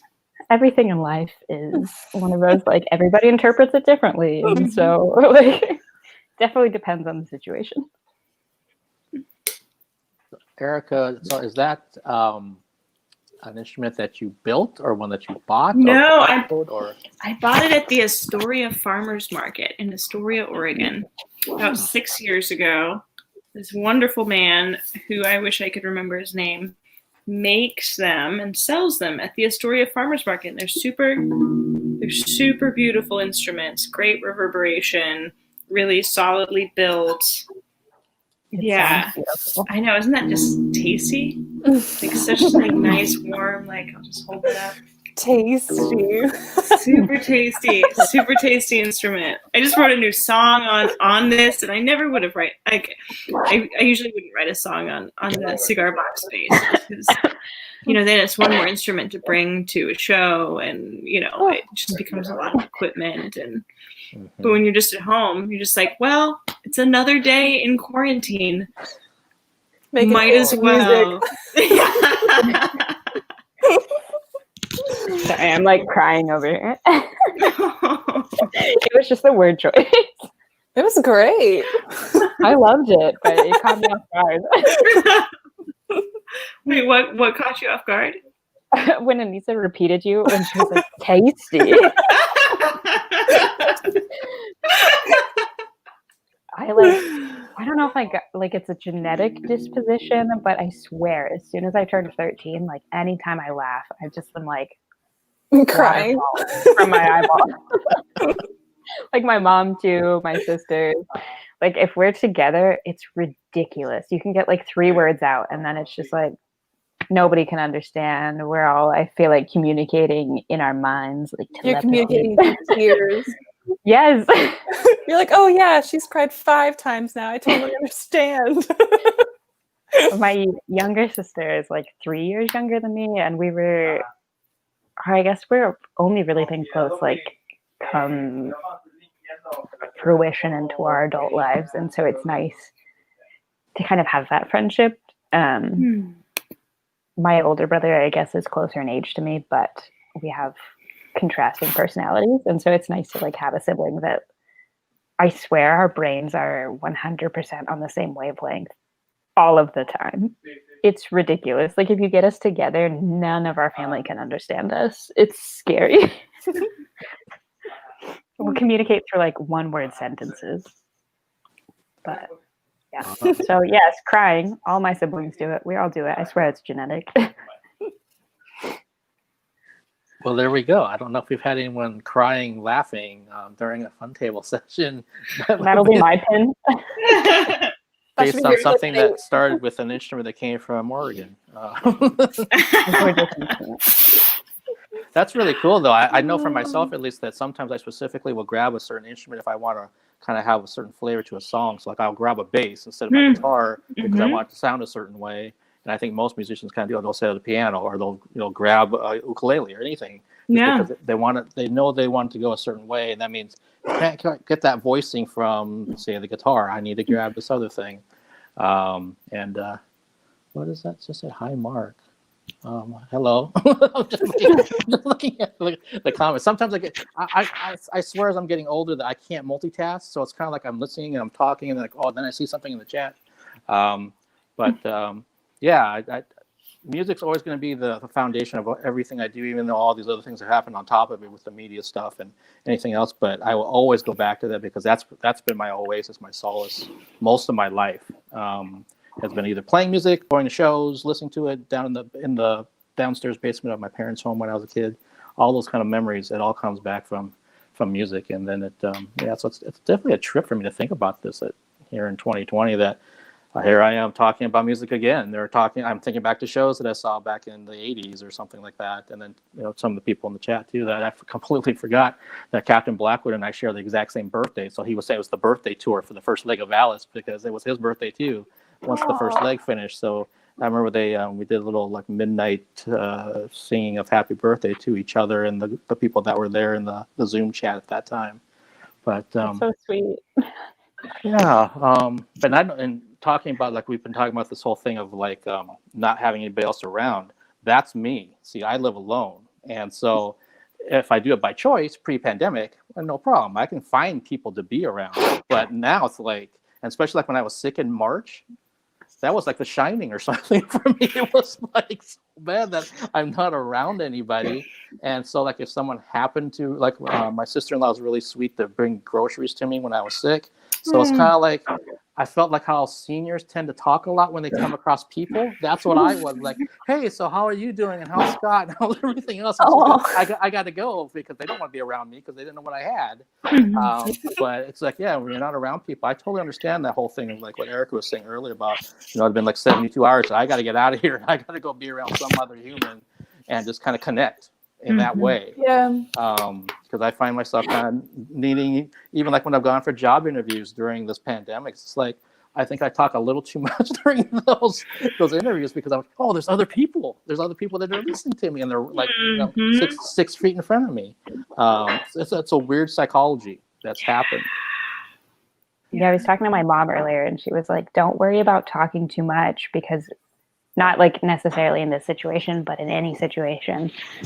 She was like, everyone's going to be socially awkward for a while. Like, no one's going to blame you for it. You haven't seen people in forever. Like, everyone's either going to overtalk or undertalk. Like, nobody knows how to communicate anymore. It is what it is. I love that. I love that blanket acceptance. Just like, it's so nice. What was it? Who has it said that before? None of us are at our best right now. Oh, me. Yeah, truly. Yep. Because if you compare this to pre-pandemic times, everyone's had to change something. And if it's their kids at home, we talked about this too. It's like, what's going to be like for like a 6-year-old, that's learning virtually right now, and seeing themselves 5 days a week for 6 hours a day or whatever it is. That's something brand new. Even for me, it's weird. That's what I talked about. I noticed that my nose is kind of crooked and other things because I see myself all the time now. And I never would have noticed that because, looking in the mirror when you're getting ready in the morning, that's one thing. But doing this like all the time and like reviewing stuff and cutting clips and putting stuff out on social media, I'm like, gosh, what's going on with that? What's that thing there? And all this other kind of stuff, let alone if you're actually like, maybe if you're insecure and you're seeing yourself all the time, I don't know what that's doing to people's minds and their health. Although I'm curious, since they don't necessarily have like their peers' perspective anymore, like I think being in the school environment and being surrounded by others physically every day, I was more concerned about like my appearance. And sorry, Carlos just tuned in and he's laughing at me. Such a supportive partner. But I think I was more concerned about like my appearance when I was physically around everybody every day and could feel their energy than I am now. But I do think it's a valid point to point out, like, you are staring at your face every single day, whereas children didn't have that so much in the past. I can only imagine. Like, I've broken my nose twice and it's a little bit crooked and I talk to the side. I was talking to Carlos before this. I was like, do I really does my jaw go sideways? And he was like, yeah, you just talk like that. And I was like, oh, okay, fun to know. Yeah, no, the first probably 4 shows on the Alice tour back in May. Good God. I mean, I'd watch them back to try to get it better. I was trying to find my way because I was not used to this. I'm like, so what am I doing there? And it's like, why do I say awesome all the time? And all these other kind of quirks and stuff. I just started picking it up and I still do it, but at least I'm aware of it now. But at the time, I'm like, oh, I think I did pretty good with that interview. And I go back and watch and like, oh my God, I'm going to have to edit myself out of a lot of this because it's terrible. Now I'm also much more confident and comfortable with myself. So I feel much better about what I'm doing when I do anything like this or any kind of formalized interview. But yeah, those first probably 4 or 5 shows on the Alice tour back in May into June, those were, and my voice got higher. I was like, It was like, am I that nervous that I'm starting to talk like this and my voice is getting up here? I'm like, oh my gosh. Because at the time I didn't notice it, but then you watch Yeah. it back. Yeah.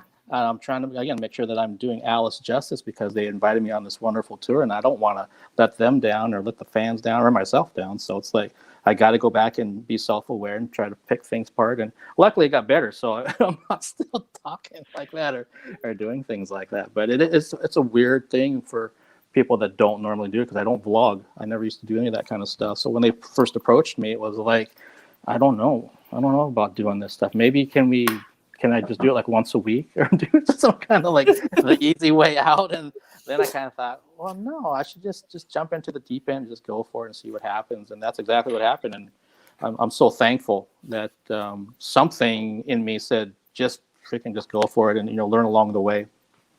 I think at the same time, though, it's really good to put that in perspective.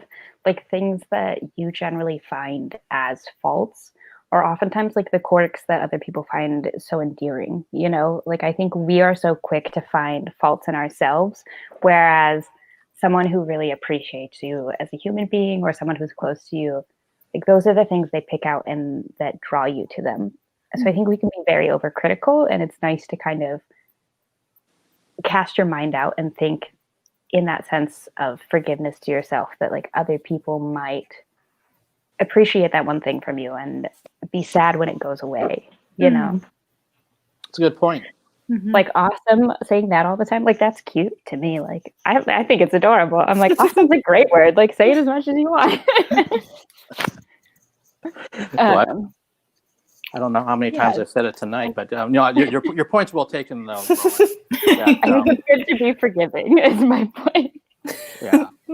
Well, and then that's also what makes you uniquely you too. That you're going to have all these kind of. Everybody has quirks for sure. It just was kind of alarming initially to see all of them that I just didn't realize I had. But yeah, it was just interesting from that point of view. And now on that tour, people that went into the tea times at the very end when they would do Zoom sessions, then you can kind of see. So these are the people that are in the chat. Oh, now I'm actually seeing them on screen and hearing them talk and the things that they do. So it was really different. Like, oh, I pictured so-and-so like this. And then I saw them, I was like, oh, they look nothing like what I pictured in my head. It's really just kind of fascinating to me. And then Captain Black was talking about the onesie party. That's right, they had the onesie party on the Alice tour. And all these other kind of fun things. I can't say enough good things about that band. Yeah, it's just, I went to meet any of you during that time. It's interesting to me because in Anisa's case, when the pandemic hit and when I was sick, I was like, well, I guess maybe I can go back to doing written email interviews. And that's when I reached out to her initially to do a written one. So that's online and everything. And then it became like, oh, I got invited to do this virtual thing. Well, hey, would you maybe like to come on and be virtually interviewed? We just did a whole written one. Why don't we do that? And she wasn't the only one. There's a couple other people that also came on and did stuff virtually. I'm hearing myself talk. Oh, I hate hearing myself talk. Okay. I'm like, my voice sounds weird. I'll keep that in mind, Tony. But no, so overall, it's just what a weird year. I was looking back at some pictures from last December, and my goal last December was to go to as many holiday-themed like theater things as I possibly could to review, because I really liked them the year before. So I'm like, okay, if there's one that I haven't been to, and I don't care where this theater is, I'm going to try to go to it. And the flip side of that, by the end of December after Christmas, I was kind of burnt out. I went to like too many things, and I actually strongly thought about in January and February, I think I'm going to take those 2 months off and not cover anything, and then kind of get back at it in May and March, and then look what happened. So careful what you wish for. That's powerful, Mark. Yeah, I mean that's how I saw OBT. I mean, you guys are right. You're 10 minutes from where I live, so I'm like, oh, they're doing the Nutcracker. I should go see that. Let's see how I can maybe try to get myself credentialed for it. And had I not decided to do that, I wouldn't have been there. I wouldn't have written a review. Your name would not have been in my review. Anisa. Those kind of things would have happened. So I'm one of those kind of people. I kind of look back at that stuff because it really just fascinates me, but also makes me feel good. I don't like to dwell on stuff. It's more like, oh yeah, look what happened, and this is what pushed it to where it's at now, and who knows where it's going to push a year from now. I love that. It's a serendipity, but it's also moving with intention, right? It's like you make decisions for yourself about your next move, and you can't see what 5 moves will emerge out of that move, but you do it because you're following that hell yes, right? You're following that, like, oh yeah, no, I need to go see the Nutcracker, absolutely, and then I think when we're following that yes, it's more likely to reveal these other yeses. And you can't know what it means while you're in it. You can just know the kind of intention you want to try and bring to it. Ugh, does that make sense? Yeah, it That does. makes a lot of sense. I'm like, I'm gonna think about that for a while. Like, I think that's really important. I get so burnt out with like working and whatnot. Like, it's nice to kind of think about, like, even if I don't have the energy at the time, like, if I choose to do something, it can only lead towards either greater learning about myself or greater opportunities. Like, in general, there's nothing negative that comes out of anything. It's like your perspective on it, Yeah, your perspective, and then like what Erika said, and the people in the chat know, I use that word intention a lot on the Alice tour, about what is your intention behind what you're trying to do. And as long as you know that the intention's there, maybe you came up short, everyone's going to come up short with certain things, but as long as the intention's there of the direction you're trying to go, then you're on a pretty good path most of the time. And also, like you said, you just never know where, things at that time a year ago that there was gonna, and when you're in the midst of it, I had no freaking clue we'd be in a pandemic, or that I would be virtually talking to Anisa and Rowan, who I saw on the stage at the Edmonds Performing Center for the Arts stuff a year later. And it's just, I worked, and I mentioned this before in another fun table. I worked with a guy that used to be an usher at Safeco Field, or whatever it's called, T-Mobile Park, where the Mariners play. And I always call it Safeco. I'm happy you called it that. It'll always be Safeco to me. I mean, it's like, and CenturyLink is like Lumen now? Yeah, it just changed. They changed their name. The CenturyLink changed their name to Lumen or whatever. But he's the guy that would be there before he would do his ushering job, and then look at all the 20,000 people there and think about, so I wonder if I'm going to run into somebody here a year from now. I wonder if this person's going to be someone I'm going to be working with a year from now, because we started talking when we were working together. And it's like, so Mark, when did you start coming to games? I said, as soon as this ballpark opened back in '99, I started coming here, and I came to a lot of them in 2001. So I started working here in 2001 or whatever. And so so I was probably here, and you were here ushering and and talking with all the fans like you normally do, because he's Mr. Motormouth.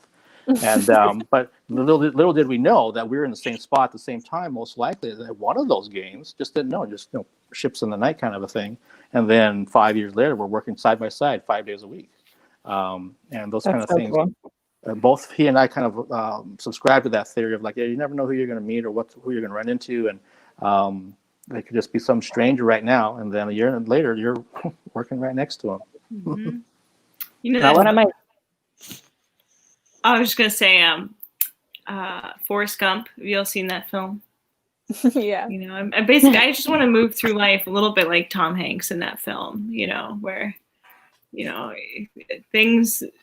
It's not just that things are happening. Like, he's moving. He's saying yes to things that feel right. Out of circumstance, but there's this sort of amazing, random chance that happens because he's got this kind of openness to life. Oh, I'm so sorry. I was having audio issues. That's got to be on my end, because I don't think other people are experiencing it. Where sometimes I'm hearing, everything was perfectly fine, and all of a sudden I went to this weird, like, Twilight Zone sounding thing. Actually, I'm hearing it a little bit right now. Maybe it's in my head. I don't know. But maybe your house is haunted. But you want to hear something that creeped the shit out of me? Yeah.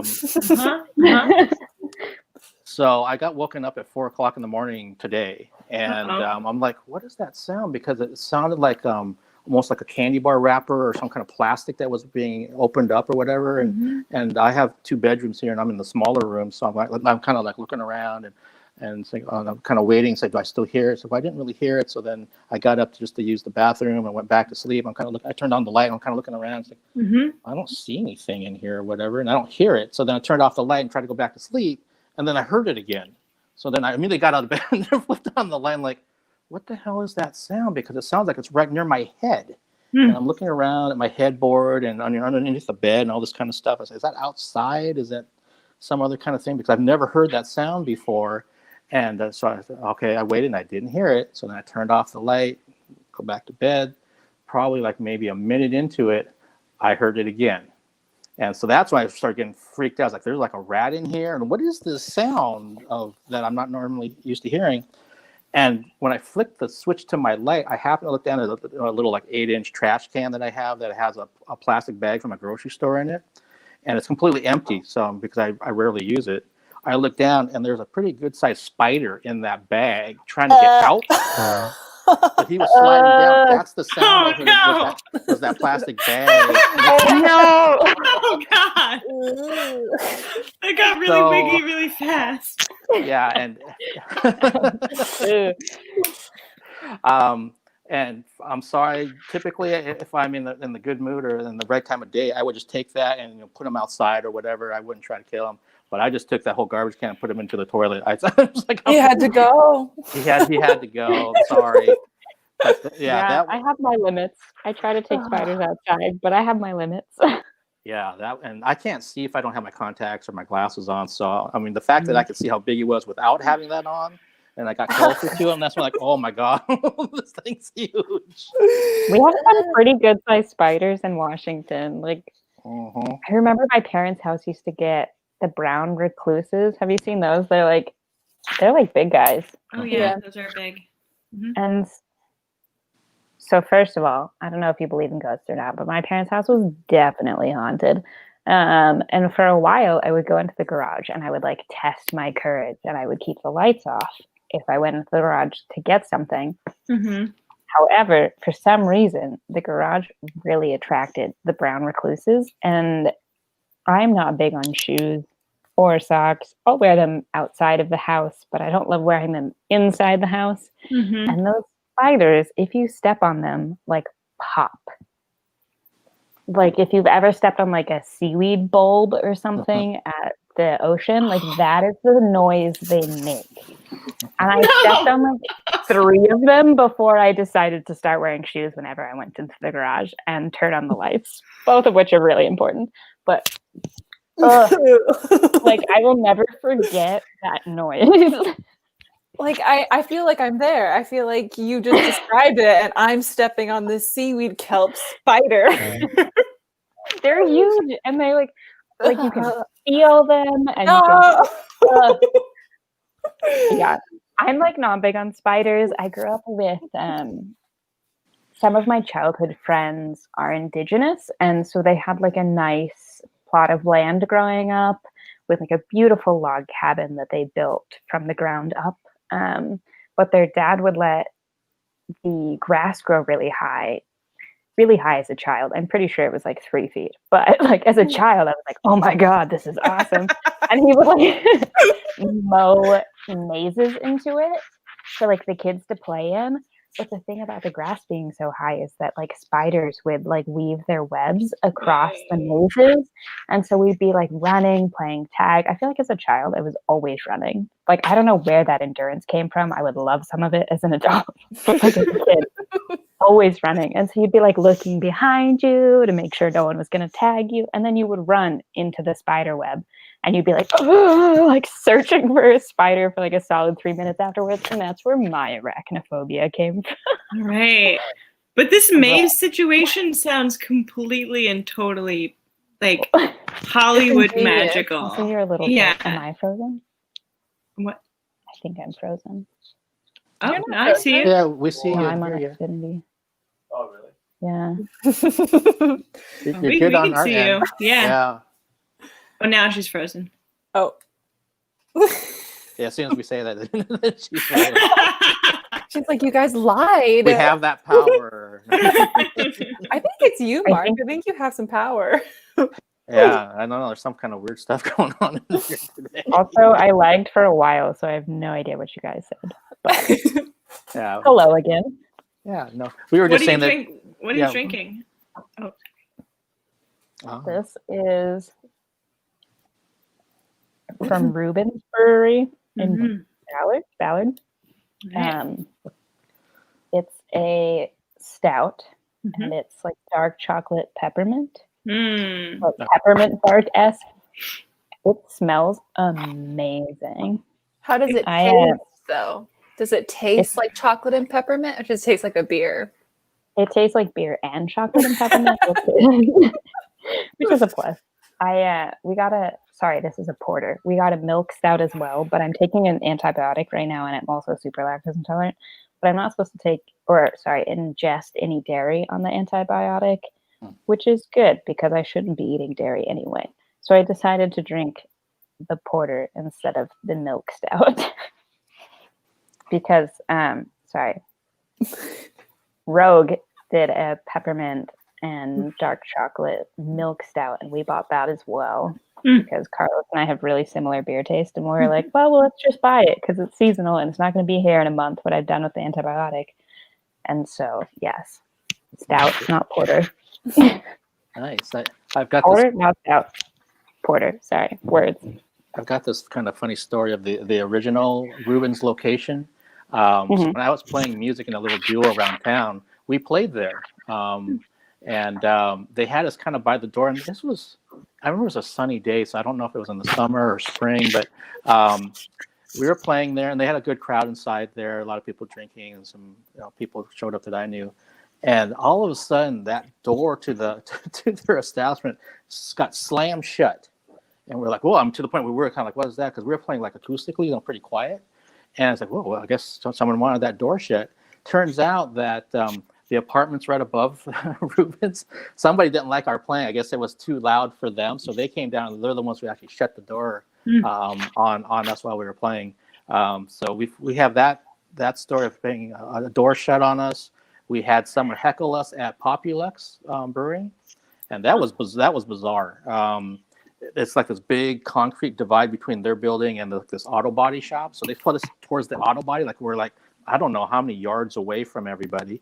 But my singer and I were playing, and this guy was sitting there on the concrete, probably like 10 yards away from us with his kid, who was probably 5 or 6 years old, in a little red wagon. And he was like, you guys are no good. You're not the Populux type of band and all this kind of stuff, and saying all kinds of shit to us. And I'm the type of person where that stuff like rolls off of me. But for my singer, she takes it to heart immediately. So I immediately looked over at her because I'm like, so do I need to say something to this guy? Do I try to just like politely tell him, hey man, we're just doing our thing, leave us alone or whatever? And he kept heckling us the entire time. Even when we took a break and I was going to the bathroom, he's like, hey man, you're not gonna ever get anywhere with your kind of music. And I'm like, we're playing cover songs. So I was like, well, that's like such a bad example to set for his child. Like, yeah. Imagine how that child's gonna grow up. Yeah. With no understanding or no compassion. Oh, sorry, I'm like, yeah, I'm really upset by that. What you are feeling, Rowan, exactly what my singer was feeling, and I was feeling to a lesser extent, because it's one thing if he's doing that, which is awful in itself, but the fact that his kid was right there in a little wagon, and that's like the only time that we directly got heckled any time in like the 4 years that we played music. And I remember that. So we have all kinds of interesting stories from some of the breweries. I also look at the ones that aren't around anymore. So like we played Dirty Bucket, and we played that big one that was in Ballard for a long time that I forget, but we played there, and it's like, wow, look at all the ones that aren't around anymore. They're all gone. I mean, you could say the same for like restaurants too. I feel like everything's gone in Seattle now. It's so sad. Yeah, stores too, like retail it's gone. Well, and I think about some of the places I used to go to see shows, like even in Ballard, like with the Tractor and the Sunset and Connor Burners and all that. I'm like, I haven't been over there this year, so I don't even know what it's all boarded up. I assume because of the lockdown stuff. So there must be other like police issues going on. I would think maybe crime because people know they're not open. Or the Crocodile is relocating. I don't know where they're relocating to though. I haven't actually read the article. Also, Industrial Girl said that they just heard a car crash. Is everything okay? Like, is everyone fine? Yeah, hopefully she can let us know. Can you call the police maybe? Yeah, because there's something going on one of the last shows of the Alice tour. I forget which leg that she was. Maybe it was actually the second leg. I can't remember. But something going on down in East LA where she's at. doesn't know. Oh, they're in LA. Yeah, that's where she's at. I Oh, feel like there's always something in LA. well, and I live on a dead end here in Edmonds, so we have all kinds of interesting activity out here. Unfortunately, when I first moved out here many years ago, it's like, oh, this is a really nice place to live. I'm so close to I-5, and I can go right down to the ferry, so I kind of have the best of both worlds. I really like it out here. And then, we started having break-ins and vandalism and needles everywhere, and just like, and people say, where do you live that are local here? And it's like, oh, I live in Edmonds. Like, they have that kind of problem in Edmonds. I said, yeah, I think everyone has some degree of it somewhere. I mean, it's just depending on how much. I think there are definitely like small niches, and people think they're completely immune, which can definitely be an issue. I think if you don't see the problem on a daily basis, it doesn't seem like a problem. But yeah, Carlos and I just relocated from like 88th and Aurora, and our upstairs neighbors, our next door neighbors, and our downstairs neighbors at our previous apartment had all gotten their doors kicked in while they were home. And our downstairs neighbors, they had also tried to light their apartment on fire, the person who had tried to break into their home. And a lot of it, I don't know if it had increased post-pandemic, because a lot of like shelters here in Seattle have closed because they don't have the resources to have not accurate, I can't remember the words, but like helpful accommodations during the time of COVID. So a lot of, or like the resources to accommodate in the time of COVID. So a lot of shelters have had to close, which I think has increased encampments on the streets. So we had I think at one point in time, up to 20 encampments just on our block, which was, it's awful to see. Like, you want to help, but it's hard when you're on unemployment, like there's not much we can do. But yes, so we've relocated, but problems are everywhere, and I think it's important to know they're going on. It's important to try to make a difference as much as you can. It's hard. The world's a hard place to live. Yeah. And I think that our, just being in a city, houselessness is a problem that we have so many access points to try and work on through the city council and through government and this and that. But it's just, this is an expensive city, and it's really expensive to, like, one thing goes wrong. I was talking to a friend on the phone earlier today whose friend had just had like $2,000 of unexpected car trouble that they had to repair. It's just like, holy shit, that's like, that's all it takes to go from like house to not house is like one car, car issue that you weren't expecting, Especially if that's like your means of transportation to work. Like I said, I just got laid off yesterday, and so I've been looking into jobs, and it's difficult when like by buses things are 40 minutes away during like non-traffic hours. And so I keep considering looking into buying a car, and I've been saving money for a while, but I also have student loans that I'm trying to pay off, and so I'd rather the money go towards student loans than a car.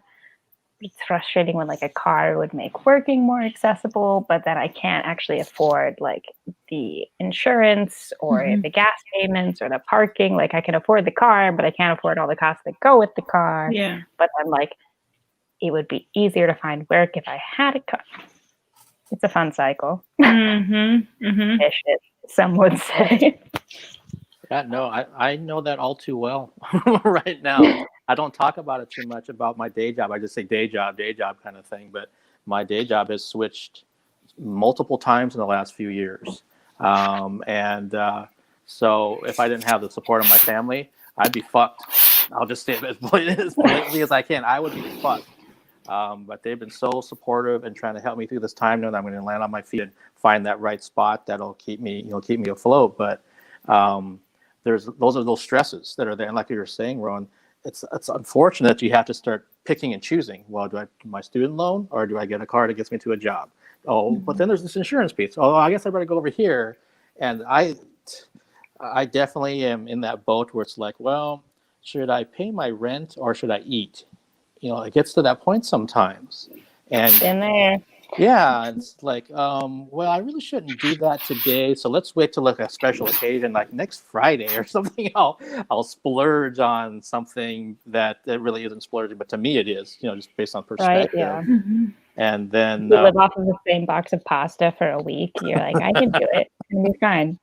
yeah, that Maybe that's just me, but that past due date's not that past due. It's okay. I mean, how much do I want to gamble? I don't need to go to the casinos. I can just do gamble I with care about my food. credit score? I don't know. Yeah, no, it sucks, but it's just like, well, this is the reality that I'm in for now, and I recognize that I view it as temporary, and that it can change. But at the time, it's just like, oh man, so there's all these things that could be going on. So if someone sees, I don't know, well, Mark's doing 5 interviews in 3 days, he must be doing really well. It's like, I might be having the worst struggles of any of my life, and you will never know it because that's how social media is. You put out what you want to put out. Yeah. And That's I've got scariest. but at the same time, Social media. I just try to flip things around about if I start going down that road. It's like, well, don't forget about the good things, and again, don't forget about that support that is there. And I'm not somebody that's over here, in a tent or in a sleeping bag or in cardboard boxes or what have you. We have those people right out here too. But I'm not that far. I'm not that far removed from it, so I'm not living large by any means.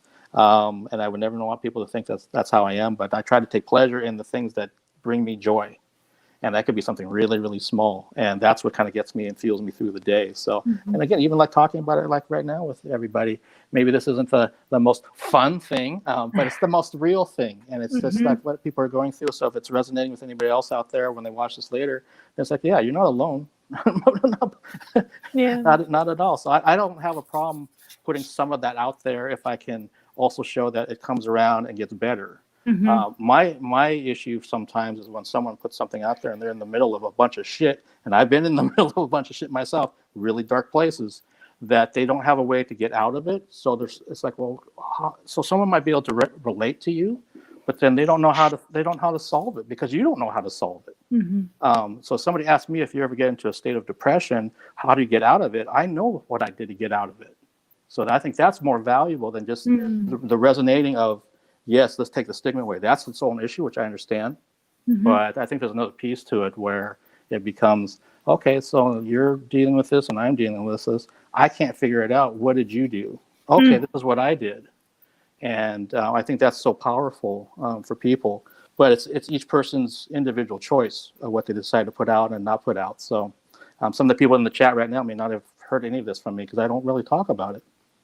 But here it is. Yeah. It can be so hard. I feel like it's each person's individual experience too. Like what works for someone might not work for someone else. And you want to help so much, but at the same time, all you can do is offer your advice and offer like an open ear and hope for the best. It's hard.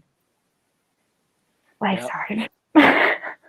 I was like really looking forward to adulthood at like 16, and then I became an adult. It's good. It's bad. It is what it is.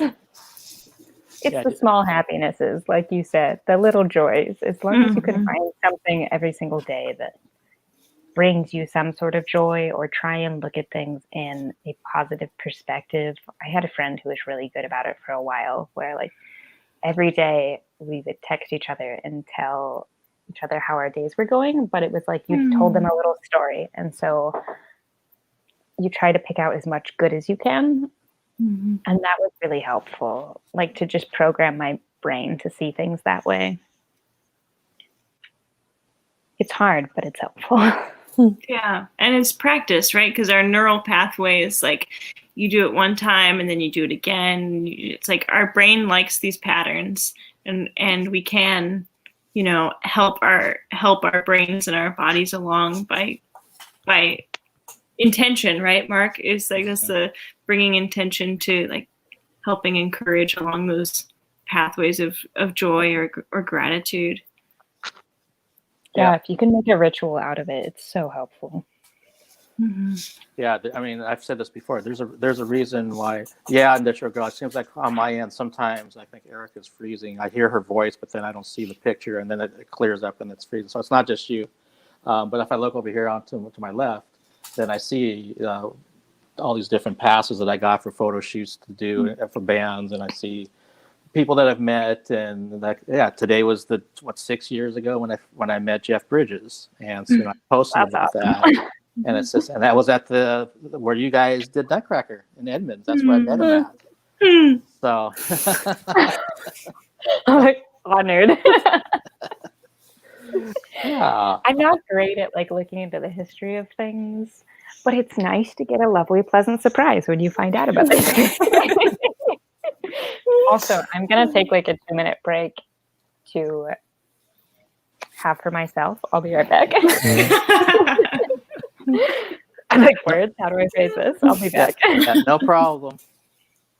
But yeah, it really is just a reminder of things that make you happy and things that you feel grateful for. And yeah, sometimes it's easier said than done, but you just kind of keep moving forward with it. And yeah, I think so. When I'm looking at Anisa right now, I think back to that when you said you would be an asparagus from the very first fun table.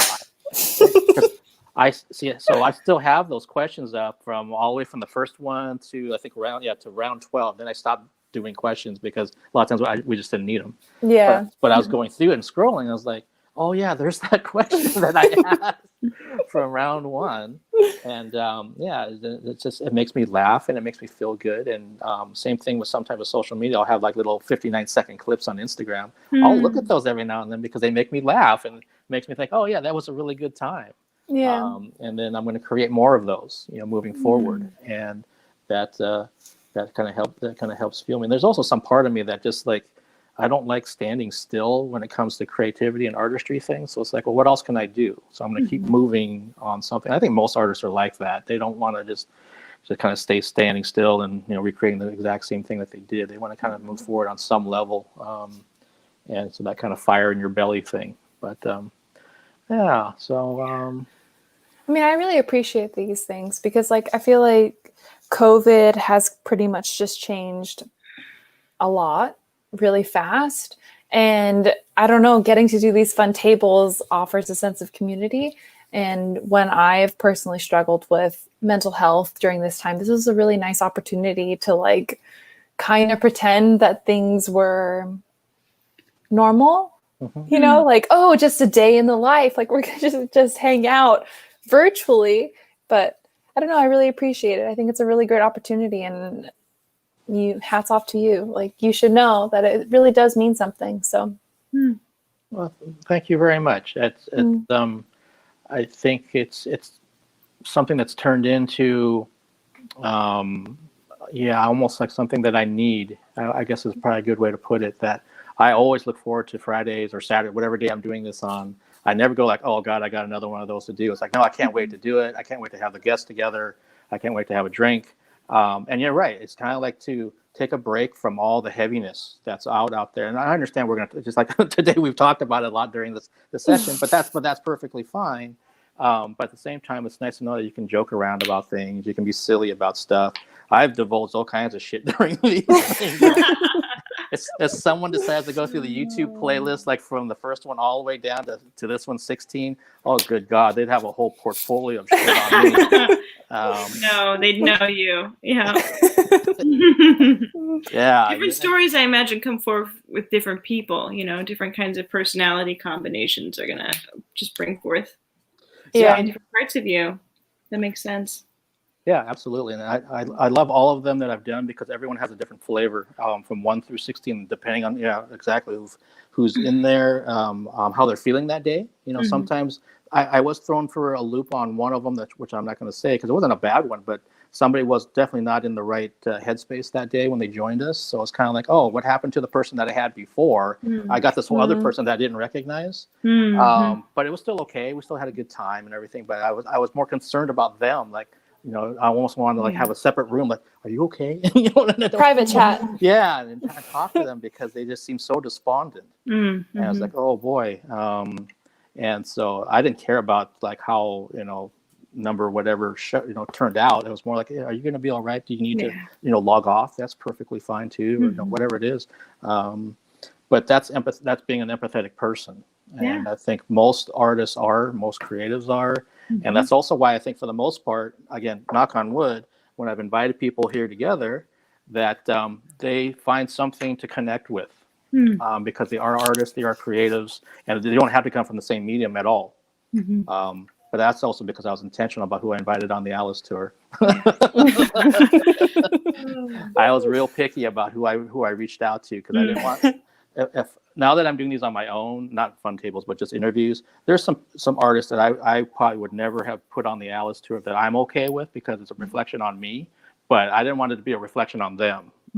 If someone's a little out there on the edge or a little controversial or whatever you want to call them, yeah, it's I think for the most part it's been really, really, really good. So I just hope that I can continue doing them. That's the question mark for me of doing these. It's just because of the schedule stuff. And that's why like last week and this weekend, everybody knows this. It's like, Mark, normally you kind of like post that stuff like a week in advance or even 2 weeks. It's like, I didn't know what my schedule was. That was the issue. As we watched someone doing her thing over here. I'm so bad about, I'm supposed to be pointing this way. There we go. Well, Mark, I think I might go the way of dinner part 2, and then I'm starting to get a little sleepy. So I think I might need to sign off here in a couple minutes. Okay, not a problem at all. I totally understand. It was so awesome having you joining us, Erika. And that's been kind of the way of like the last 3 or 4 of these. Is like we kind of go from like 3 or 4 people and it starts becoming smaller and smaller. Yeah. So it's perfectly fine. That's not an issue whatsoever. All right. Well, it was so nice to talk to you both. Anisa, Rowan, what a joy. Mark, good to see you again. I'm glad we got a chance to really dig into all things music and Girl Scouts and pandemic and Cigar box. beer and cigar box space. Yeah. Thank you so much, Erika. Thanks for letting me, thanks for asking me about the album and, all that. No, thank you It was so much. nice meeting you. Yeah. It was nice to meet you too. Thanks for joining us and for all of your wonderful insight and input tonight. And I just hope that you guys continue to stay safe and enjoy the rest of your night and the rest of the weekend. And anything I can ever do something for you, just you know how to get a hold of me. I do. All right. All right. Take care, y'all. See ya. All right. Bye. Bye. And Captain Blackwood saying, I'm worse with the pointing on Zoom. I've gotten Tosh and Sasha confused at least twice, I think. Yeah, so it's, I guess I'm getting, this is easy. Down is easy. It's the left and right thing because it's opposite for me about where it's going to. Damn it, now I'm hungry. So, Rowan, what are you eating? Looks like jelly. You're muted. Oh yeah, I'm muted. There's a place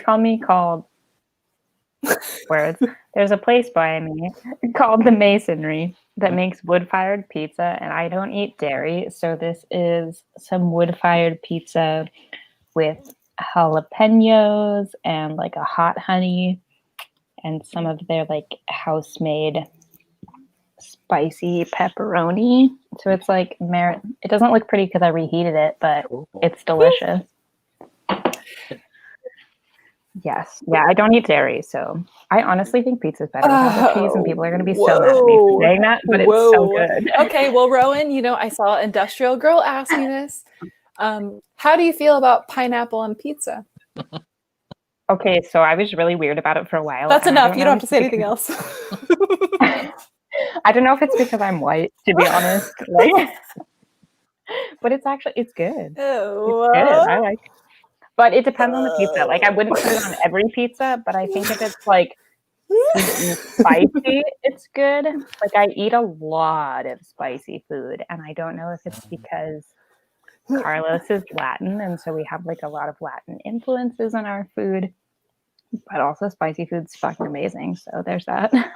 But this pineapple pizza throws off everything you just said. I agreed with you for everything, and then you try to slide that in. And I mean, this pizza has hot honey on it, which I would have been like super adverse to in the first place because I don't like honey. I think honey is disgusting, but it's great. So I think it like you have to be in the right situation to try things, you know? Like I worked for PF Chang's for like 4 years, which was what it was. I would not recommend it. If you want to work there, do it.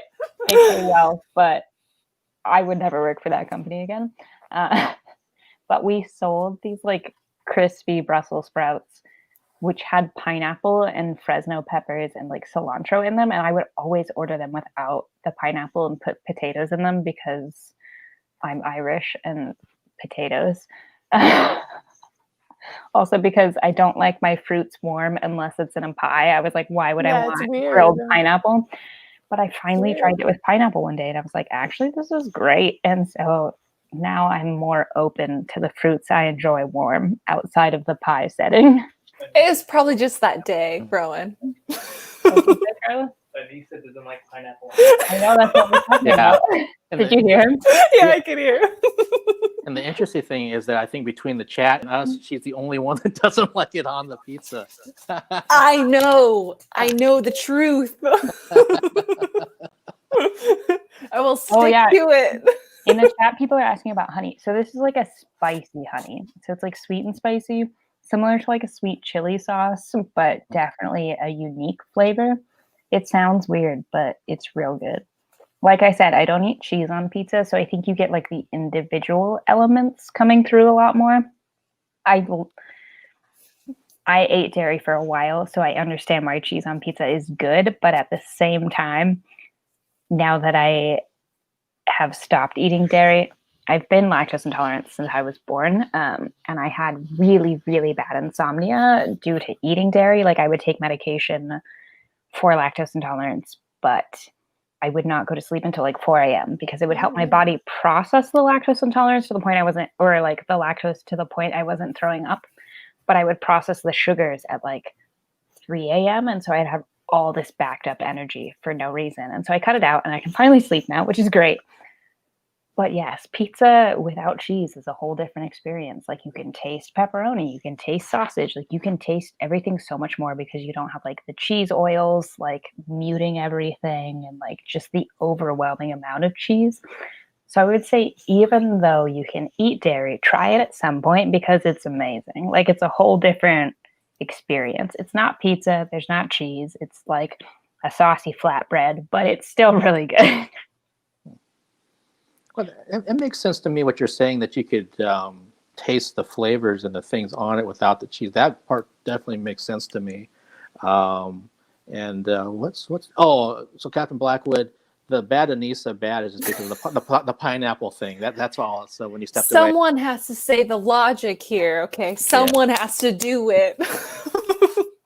But let's ask Rowan this, since when we did the number 11 with Carlos, and then it came up too about Rowan, that Anisa was cool with actual barbecue, but not barbecue flavored things like chips or things of that nature. So where do you stand on that? So Carlos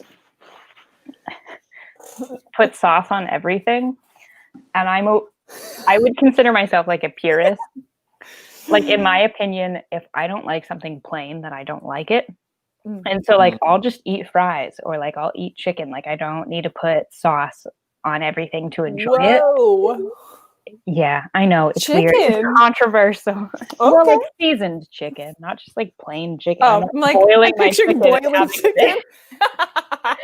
that white, okay? I am that white, but I'm not. So I mean, as a kid, I went through like a weird barbecue sauce chip obsession, but I would not say I need to put barbecue sauce on food to enjoy it.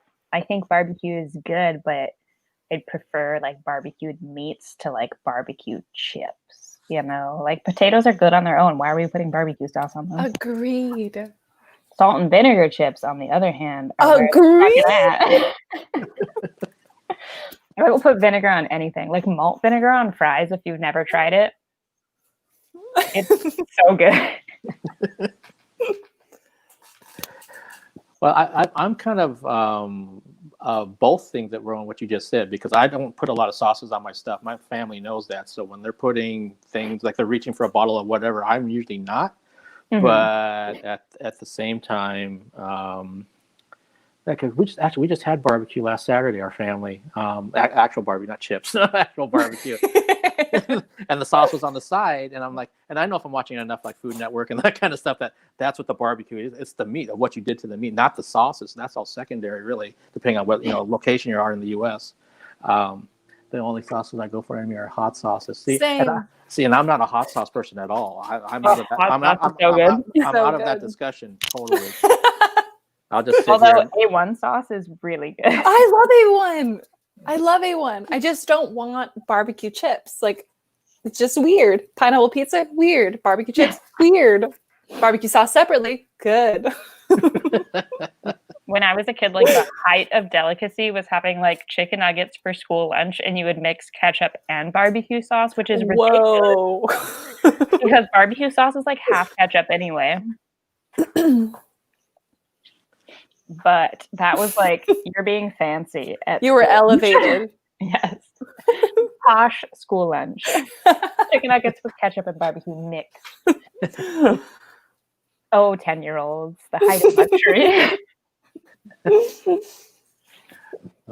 Taco Bell Diablo sauce is almost like water to me. Really, I don't like Diablo sauce. I think it's kind of gross. Like if I go to Taco Bell, I don't get Diablo, and Carlos does, and he like argues with me every time.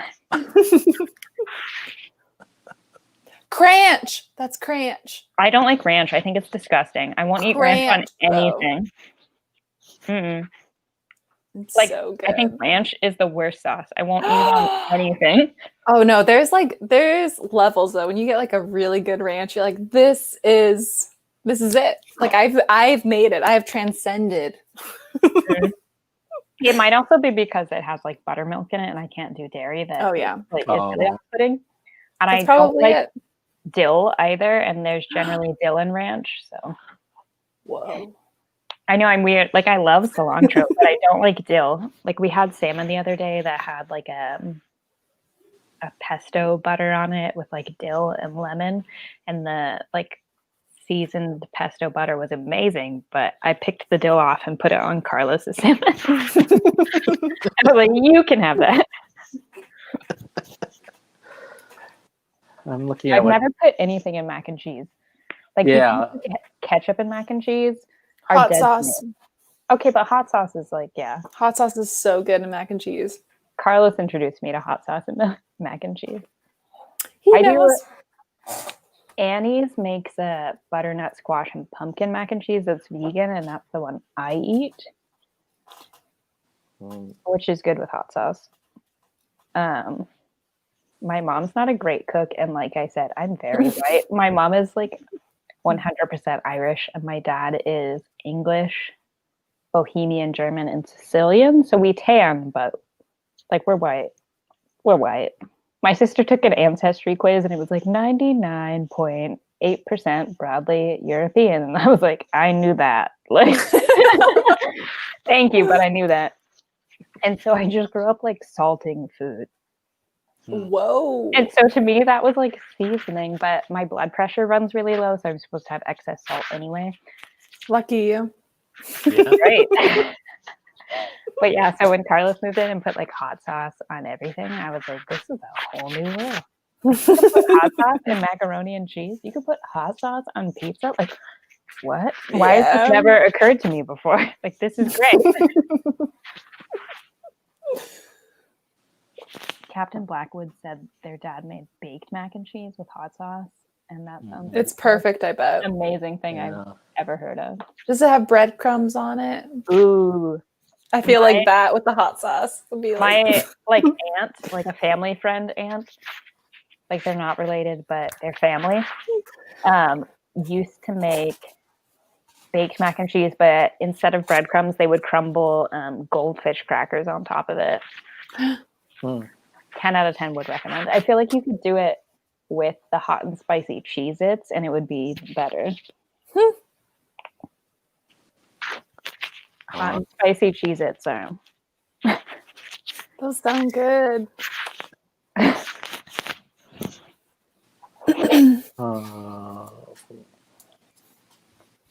I wish I could eat real mac and cheese. I'm like really jealous of all these people now. I miss real cheese. I had Alfredo sauce for the first time this year. That was mind-blowing. What do they use instead of dairy, though? It was, I think, avocado oil. I got it at PCC. The little like health food markets are like my favorite place to go for dairy alternatives. Like Ken's Market in Seattle is a really good one. PCC is a good one that's a little bit bigger than Washington, I think. Sprouts is another one that's like globalized at this point, or at least definitely on the West Coast.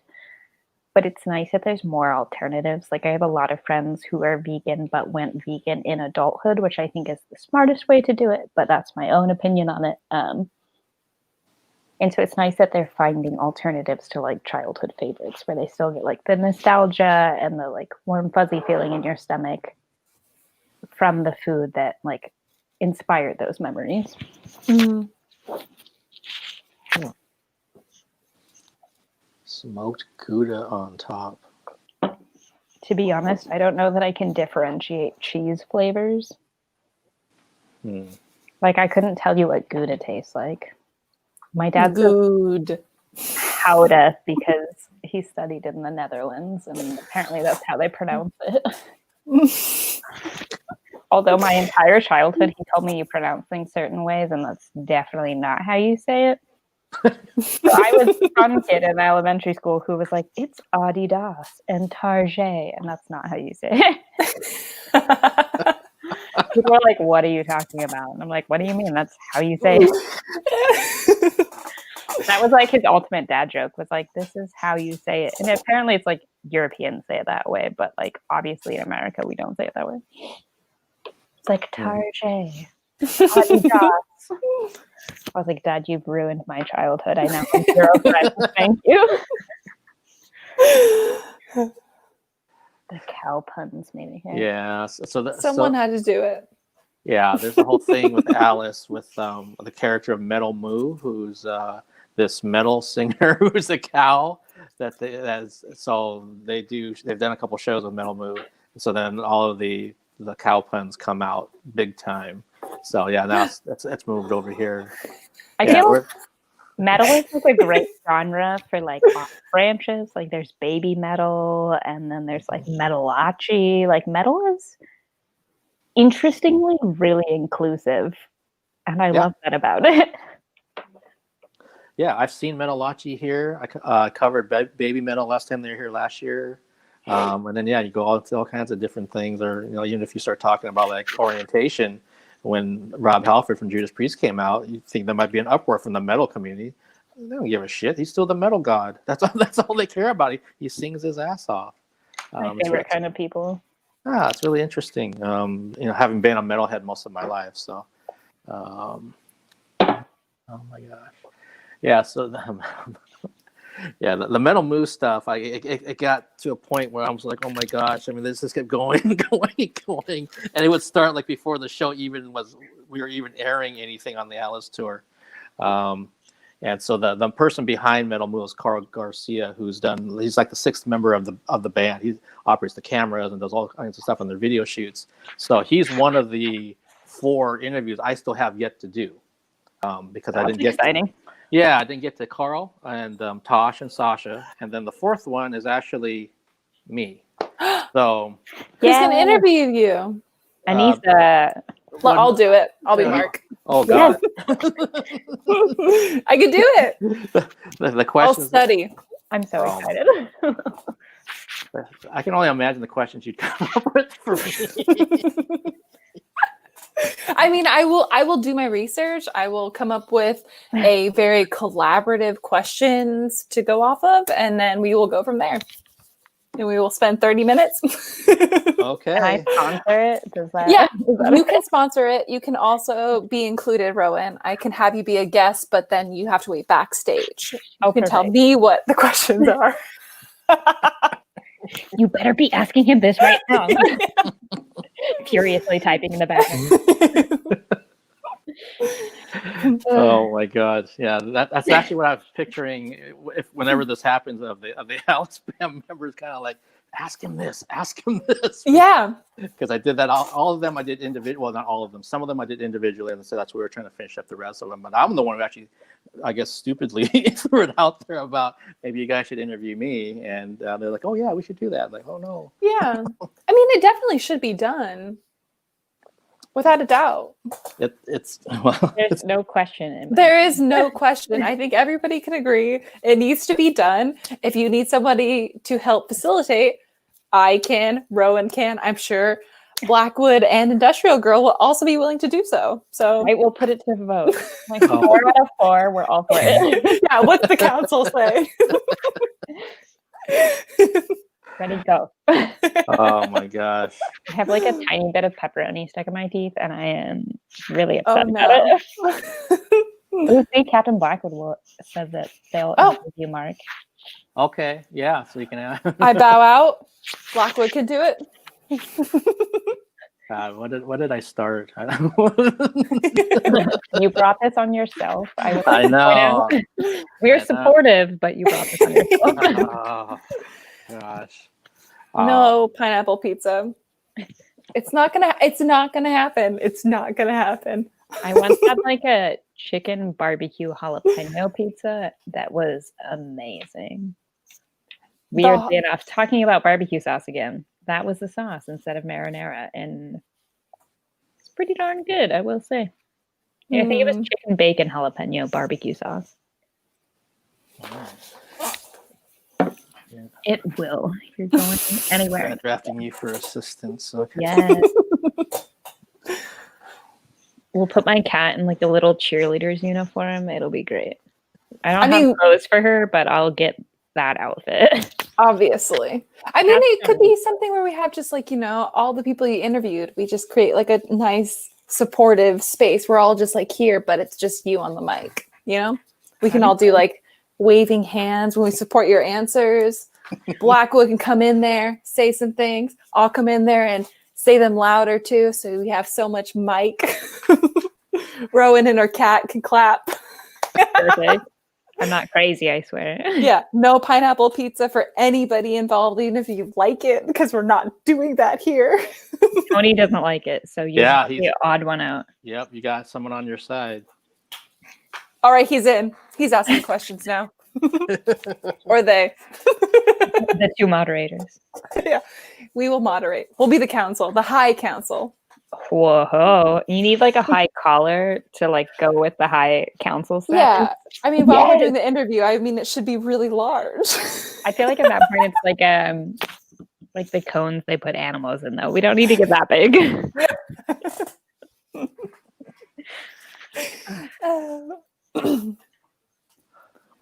I don't know where my cat actually is, to be honest. I've been looking for her for the last hour.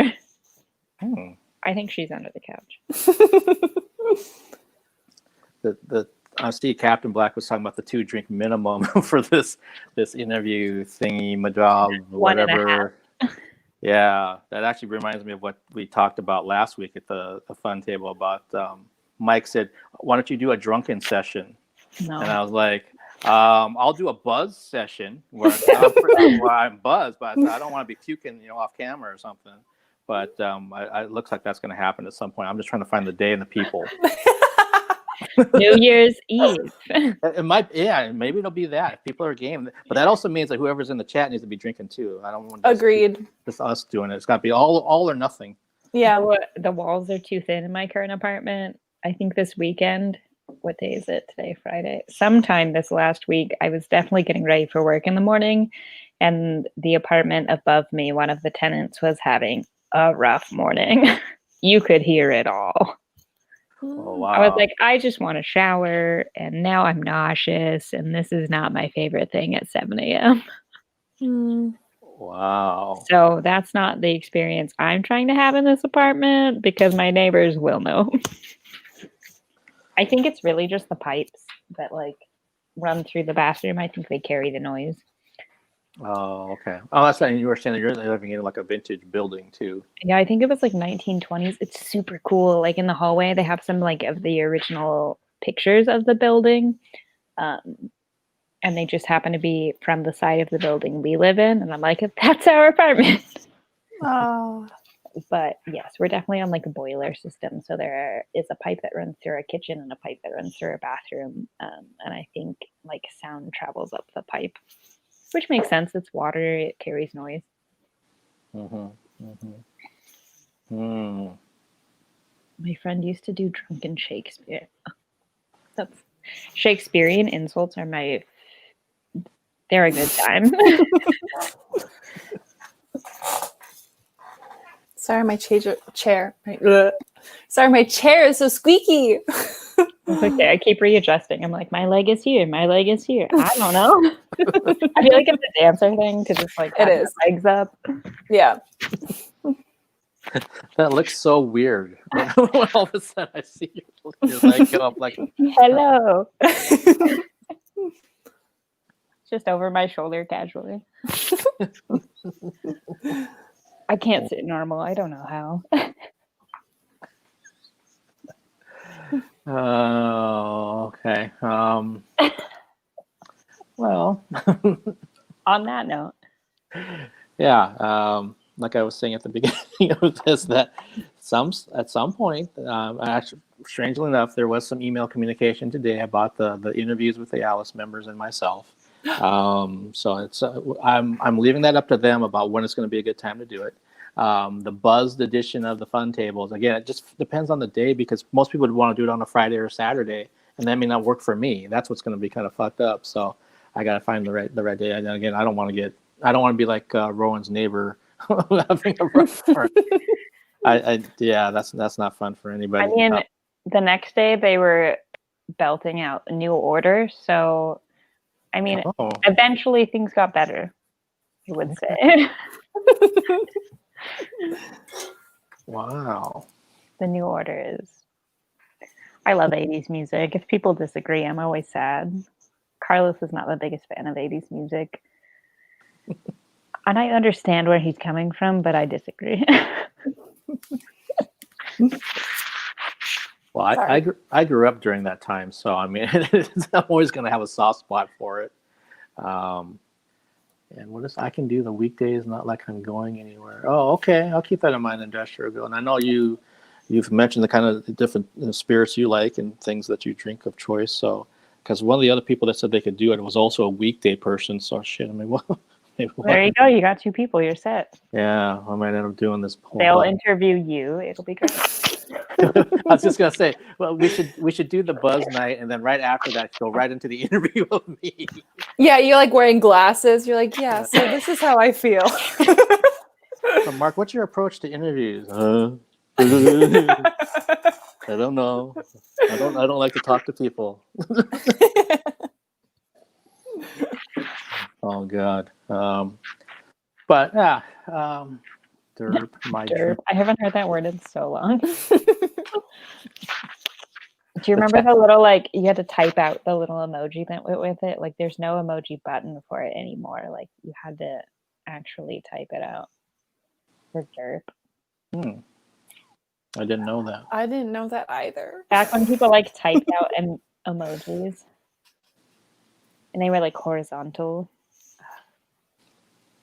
I have no idea, Rowan. I'm trying, though. I'm trying to, like, go back and think about, me on my razor typing things in. You're like, where's the T9? You're only, like, a year and a half older than me, right? I don't know. How old are you? I was born in 95. Oh, no, I'm 2 years older than you. Okay. Yeah, so that kind of makes sense. I feel like as soon as I was in junior high, it was like, oh my God, can we use like AOL and Yahoo and like Instant Messenger to like message people? Because I didn't have a phone. My parents were of the belief that you do not need a phone until you can pay for it yourself. And now that I'm an adult, I appreciate that. As a child, I did not. But so we had a family computer, one computer in our whole household, and we could use it for homework. And I abused that time and used it for Yahoo Messenger. before Writing emojis dirt. existed and you typed them out.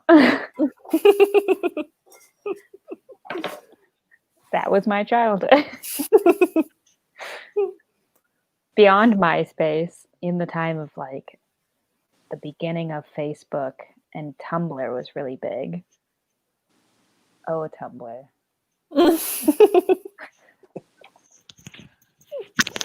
Babies, yes. I remember AIM, okay? I'm young, but I remember it. I have older siblings. Most of my friends are older than me. We got We had on. to dial onto the internet. I was alive for that. Floppy disks. Ooh, oh my God. Okay, so the other day, I was walking home from work, and on the street was a VHS in its like hard plastic gross case of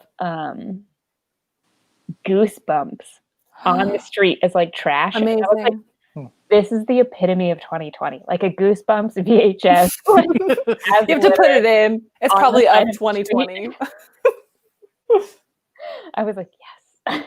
It made me so happy I took a picture. I actually like miss VHSs. I like the like ritual of rewinding them and like putting them in the player and like waiting for them to like warm up a little bit before you could watch it. My brother had like the Goosebumps chapter books, and I was so afraid of the covers as a kid. I read none of them. I was like, no, this is creepy. I read like Clue Junior, if you know what that is.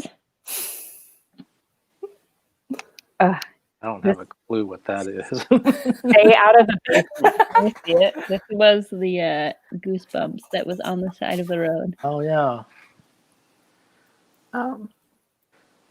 That's the first time I've seen a VHS in a while. Okay, I'm gonna go grab another beer. I'll be right back. All right. We'll be here. It's so weird that we're talking about VHS and that ritual of rewinding them and that kind of stuff, because we just talked about that. Was it last week's Fun Table? It came up recently. Really? About the whole VHS thing and going to pick out a movie at the Blockbuster or Hollywood Video or whatever you had. I loved it. You got to go, you got to like browse the shelves, and it was very much like, you know, the cover art drew you in, especially at like 8 years old. But you know. Yep, that's right. That's right, because when we were talking about that, I used to work at a mom and pop shop that did videos. Yeah, because we had Blockbusters and we had Total Video, and Total Video had like a quarter operated merry-go-round, and so we would always try and get my parents to take us to that one so we could go on the merry-go-round. But they're like, the quarters are for the VHSs, not for the merry-go-round, like one or the other. So we always got a movie instead, obviously. But I remember just like looking at the merry-go-round in awe. Like, one day I will ride on this coin-operated merry-go-round. And like it seemed like the height of luxury at like, you know, a child. But Sure. I was like, one day we will be able to afford to go on the merry-go-round, and then I will be the princess of the merry-go-round. It's such like a silly childhood dream, but I feel like we always rented like the same couple of VHSs as well. And my dad had one of those like VHS tape like rewinders, and it was shaped like a Honda, and you put like the VHS tape into it and you closed it down, and we were not allowed to touch it. Like that was my dad's, because he was like, you're gonna break it. And so every once in a while we would like sneak and like rewind our VHS tapes in there rather than like the VHS player. And we're like, oh my God, we're being so bad right now. We use the car rewinder. Obviously, not a car, like a plastic one. Right, but, right, you know? yeah. No, I know exactly what you're talking about, because we had like a whole cabinet. You put them in, like. We didn't have the car shaped VHS rewinder. We just had a regular black one that eventually would like you'd burn it out or break, and you just replace it with another one. Yeah, like they broke so often. Yeah, and I know. So I go way back, being as old as I am, that when like VHS machines first came out, there were these huge honking things that were actually top loaders. So the thing came up, and you put the tape in, then you shoved it down. That's so cool. But our family would rent the VHS player from this, like, it wasn't even a video store, it's more like electronic repair shop. They Mhm. had like some videotapes and obviously the players, and it was such a new experience that you'd get like 6 movies and just hunker down for a day or whatever, just watching these things back to back, and shut the blinds and everything else. Right. And back then it was just like such a weird thing because you had to see it in the theater, or you saw some chopped up version of a really popular one on TV 6 years later or whatever. So when this option came out where you can actually just get that one and that one and that one, and it's like, oh And my every God. time they played it on TV, there was like scenes missing. We definitely had like a bootleg version of the first Harry Potter movie. And I remember the first time I actually watched it, like, because I had seen it in theaters, but obviously was very young at that time. But the first time I actually watched like the real VHS, I was like, there are scenes missing. But it's because we had like this bootleg version before it was like the final edit. And so I was like, why is half the movie missing? Like someone had obviously recorded like the test run, and somehow we got a hold of that. I don't know. My mom was like big on eBay when I was a kid, which is not as big nowadays, I feel like. I don't know. But yes, we definitely had like a bootleg Harry Potter. And I was like, there are scenes missing. Like, how do you guys not know the full story? But yeah. Also, like VHSs had like color coding. Like we had the Indian in the cupboard, and it had like a fun little key you unlocked the like VHS with, and like all of the Rugrats ones were orange, and like I missed that, like DVDs aren't that fun, and now nobody owns DVDs anyway. They just like own the digital copy, or they have streaming services. Yeah. Like I remember becoming a young adult, like not quite into high school, and being like, I own a DVD. Like I'm doing well for myself. But it was like a DVD out of like the $2 Walmart bin or something, like this is my DVD collection. And now it's like nobody owns DVDs or CDs. Like I feel like you can say the same thing with like music. Nobody owns CDs anymore. This is actually my new version of the Blu-ray and DVD that I'm supposed to give away at some point. I just haven't figured out when to do it. But I'll do it. I'll do it. I have a DVD player. Put me in. I have a place that would look perfect. I could do it. Mark, come on. Come on. Yeah, like we have a media stand that has like 2 drawers in it, and one of it is like all our DVDs that I refuse to get rid of. Like I have all of the Miyazaki movies, and I have all of the Harry Potter movies, and a couple other series that like I hold dear. I think like the Sherlock Holmes series, and I think Lord of the Rings and Star Wars, like random stuff. And then like CDs, and the other drawer is like a DVD port for my laptop, and like the controllers for a PlayStation, which also plays DVDs. And I just like, how do people not own those things? Like to me, it seems so normal. well, it's like everybody in the chat. They're all physical media people. They love DVDs, CDs. Their collections are huge, but probably depends, one, on your age, and two, like you're saying, Ron, who you were around. Yeah. So if you had other older folks that were into that kind of stuff, then you're exposed to it. Or like books. Like I refuse to own a Nook. I need the physical experience of like opening a book and having the smell and turning the pages. Like I've tried reading a book on my phone, and I get like 2 pages in, and I'm like, this is the worst thing I've ever experienced in my entire life. Like I'd rather have my nails pulled out. I want to read a real book. I don't know why. Like it's I remember going to the library and picking out a stack of books that was like 8 books high, and I would go every single week. And like as punishment, like if I got time out, my mom would take my books away. Like it's weird to me that people don't read books. Like they have like a Nook or something. And I've had a couple people offer to give them to me as like gifts, and I'm like, no, like please don't. And I understand like it's a good gift to give, and like their intentions are good, but I'm like, no, I need paper. Have to have it. Anyway, I talked for a while. I'm gonna shut up for a second. Weren't you saying earlier that you're trying to work on your listening and stuff? It's true. I'm just messing with it. It's perfectly fine. What is that? 10 books to keep me busy. I can't remember the last time I read a book. Actually, I'm terrible. I should be reading a lot more since I write, but I haven't. Yeah, it's been a long time. It's definitely harder to find time in adulthood. Like, I think if you have a regular amount of time that's not used for anything else, like I commuted for a year, and during that time I was reading all the time. But now that I again live in Seattle and I was working all the time, it took me. I read a book over quarantine. This is the first time I've read a book in a couple of years. And I do think it kind of takes like the right book as well. Like I was recommended a couple books and given a couple books, and I've gotten a couple pages into some, or like a couple chapters into some, and ultimately decided it was not like the best fit for me. So I think you have to find something that like works for you. Yeah, that makes sense. Some things aren't going to click with you, or they won't click with you at that time. Maybe, you know, a year down the road, you're going to be in the mood to read whatever somebody recommended or let you borrow or whatever. I know that's the same thing with me for music. I mean, every Fridays for me in my email, I'll get maybe about 50 different strictly music-based PR things sent to me. So I'm like, I can't listen to all this shit. I mean, it's just too much. So I start picking and choosing, but I leave it in there because I think, well, maybe at some point I'll come back to it, and then the next I'll get another 50 things sitting in there. So it's like, well, I'm not going to ever get to all of this.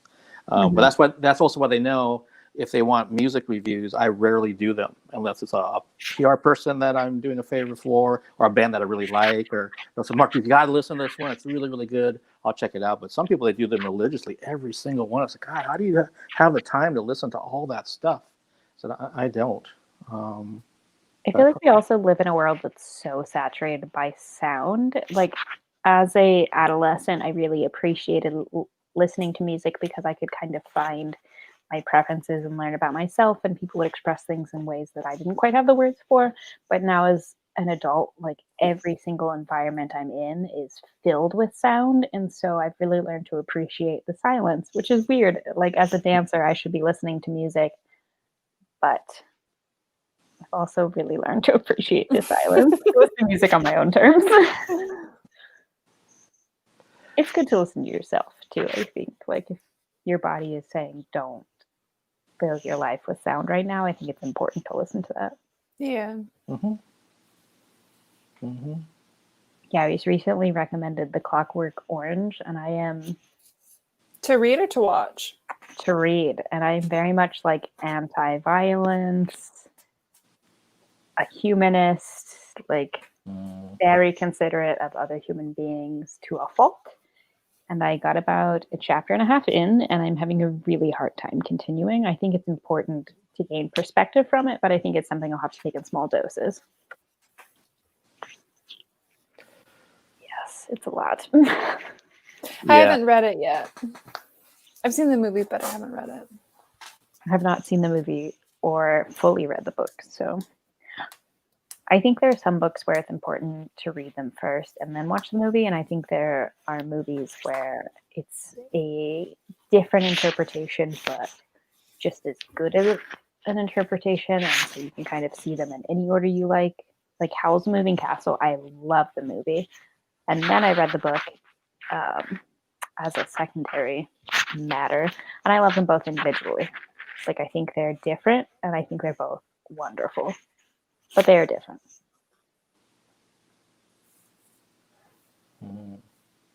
Yeah, I've never read the book of Clockwork Orange, and I saw the film such a long time ago. Yeah, I don't even remember much about it. I don't have any interest in trying to see it again. I do remember certain scenes of it, though. Agreed. Yeah. I don't know. What is this? I'll watch a movie. But you're right, too. Some things you can, I kind of feel like I spoiled it. Like, oh, I should have read the book first. But I ended up watching it. And sometimes it's vice versa with that kind of thing. But like I just said, I haven't been reading much of anything, so I guess I'm fine. I think like Captain Blackwood makes a good point that like if you want to do something interesting, watch a movie, read the book it's based off of, and then try to watch the movie again. So I do think it's really important. Like you'll notice other things because you have the information from the book. Mm-hmm. I did that once with my class. We did the newer version at the time of Mice and Men. So we had read the book, we watched it, and then we went and kind of compared what did they leave out, what kind of themes change, and all that kind of stuff. And that can be really really educational when you do it that way. Oh yeah, James Bond series. The author of Mice and Men, remind me again. John Steinbeck. Yep. Yeah, I was like, I know I've read it. He No, also did Animal Farm as well, right? I don't. He did East of Eden. I don't think he did Animal. I mean, I'm going to say I don't think so, but I feel like I Animal don't know. Farm was George Orwell. I'm going to look it up. That sounds more correct. I feel like This is George important. Yeah. This is important. Well, maybe like, I love like dystopian future novels. Okay, Rowan, you have to read for everybody here. Okay, at the start of quarantine, it's called Station 11, and it's by Emily St. John Mandel, and it's basically a book that it's a fictional story where it takes you through something that kind of happens here, you know, where we're right now in COVID-19 and we're in quarantine, but this is even farther than that. And it is amazing. It takes you through different perspectives of these people that are living through this time and how it's correlated through this book. And this person writes this book and it has all these amazing, like a story, and then how the people interpret that in present time and in past, and how this one person's life carries on through this kind of epidemic that happens. And it is, I read it right before we hit quarantine and I was like, this is crazy. And I thought it was so good and so well written. And I really, really, really recommend it. Yeah, that's all. I think I read a book very similar when I was in high school, and I, for the life of me, cannot remember the name of it. But it was really interesting because it was a novel in which they were all living in times where the political and environment was not necessarily like the environment they wanted to live in. And out of nowhere, these portals would appear and they could walk through them and it would transport them to some place that was a lot more peaceful. And it was like 5 or 6 different people's kind of like romance stories. And so I think at one point it was like a couple living somewhere in the Middle East that was homosexual, where it was not necessarily accepted. And then this portal opened up and they could go somewhere where they could be their true selves. And there was another time, like it was a lot of different experiences similar to that. It was really interesting, and I feel like you would like it too, but it would take me some time to recollect the name of the story, because at that point in time I was reading like 10 books a week, and so the names and the authors are like gone. What's it? Do you remember what it was called? That's what I'm trying to remember. I'm trying to like look it up, but I also don't want to be on my phone while I'm talking to you because I feel like that's rude. Portal I'm book. trying. All right. It was super interesting. I checked it out from the library, like offhand. I'll try and look it up. Have a great conversation. I'll participate as soon as I know the name of this novel. Industrial Girl, you said you met Orwell at a book festival. How old was he at that time when you met him? You know, like roughly. I'm just curious. I don't know if I've ever heard of anyone meeting him. That's interesting. Right? I'm like, What is that? Heard all kinds of weird sounds out of here today. I don't know what's out of my place. Your house is haunted. Do you believe in ghosts? Do either of you believe in ghosts? I don't know if I believe in ghosts. I had a really weird experience though that I can't explain. What was it? So when my grandfather had passed, we had collected some of the things from his room, and one of the things was like a Christmas ornament that lit up that I had given him when he was still with us, and so I wanted that back. So that's what I wanted to keep for me. And you know, the battery had long died out of that thing, and I had it out here on my table that I'm at right now, and it was probably like around maybe 10:30 at night, and it lit up. And I was stone cold sober. I was not on anything. And I remember I grabbed it and I was like looking at it, and I turned the switch and it went off, and then I couldn't get it back on again. So it was just like the weirdest thing that thing hadn't worked in probably like a year and a half. And then when I got it back here, it lit up for at least a minute, and then it went off. And I still have it. It's right on my mantle. I can see it right now. It better not light up because that's gonna Like, freak I'm me out. here. Yeah, I just kind of looked at it as it must be some kind of weird little way of my grandfather kind of knowing that that he's still around, because that I've never had anything like that ever happen to me. And if I had been drinking, I'd be kind of like, oh, if I had too much alcohol, but no, I was completely sober, so I don't know what that was. I very much believe in ghosts, and so I'm always curious of other people's opinion on the matter. I used to have a friend that used to come over here that said she swore up and down that my apartment was haunted. And I don't know why she said that. That's a lot of times she didn't want to stay here for very long. She'd want me to go over to her place or go do something outside, you know, in society. She didn't like hanging out here. Like, we're trying to watch a movie for 2 hours. No, she wasn't into it at all. I would believe her. I know my family visits me. So. Yeah, so to answer your question, I don't know if I believe in them. I'm not one way or the other, I guess. I think it makes sense to like be skeptic though. Like it's perfectly normal. My personal belief is that it's like semi-genetic.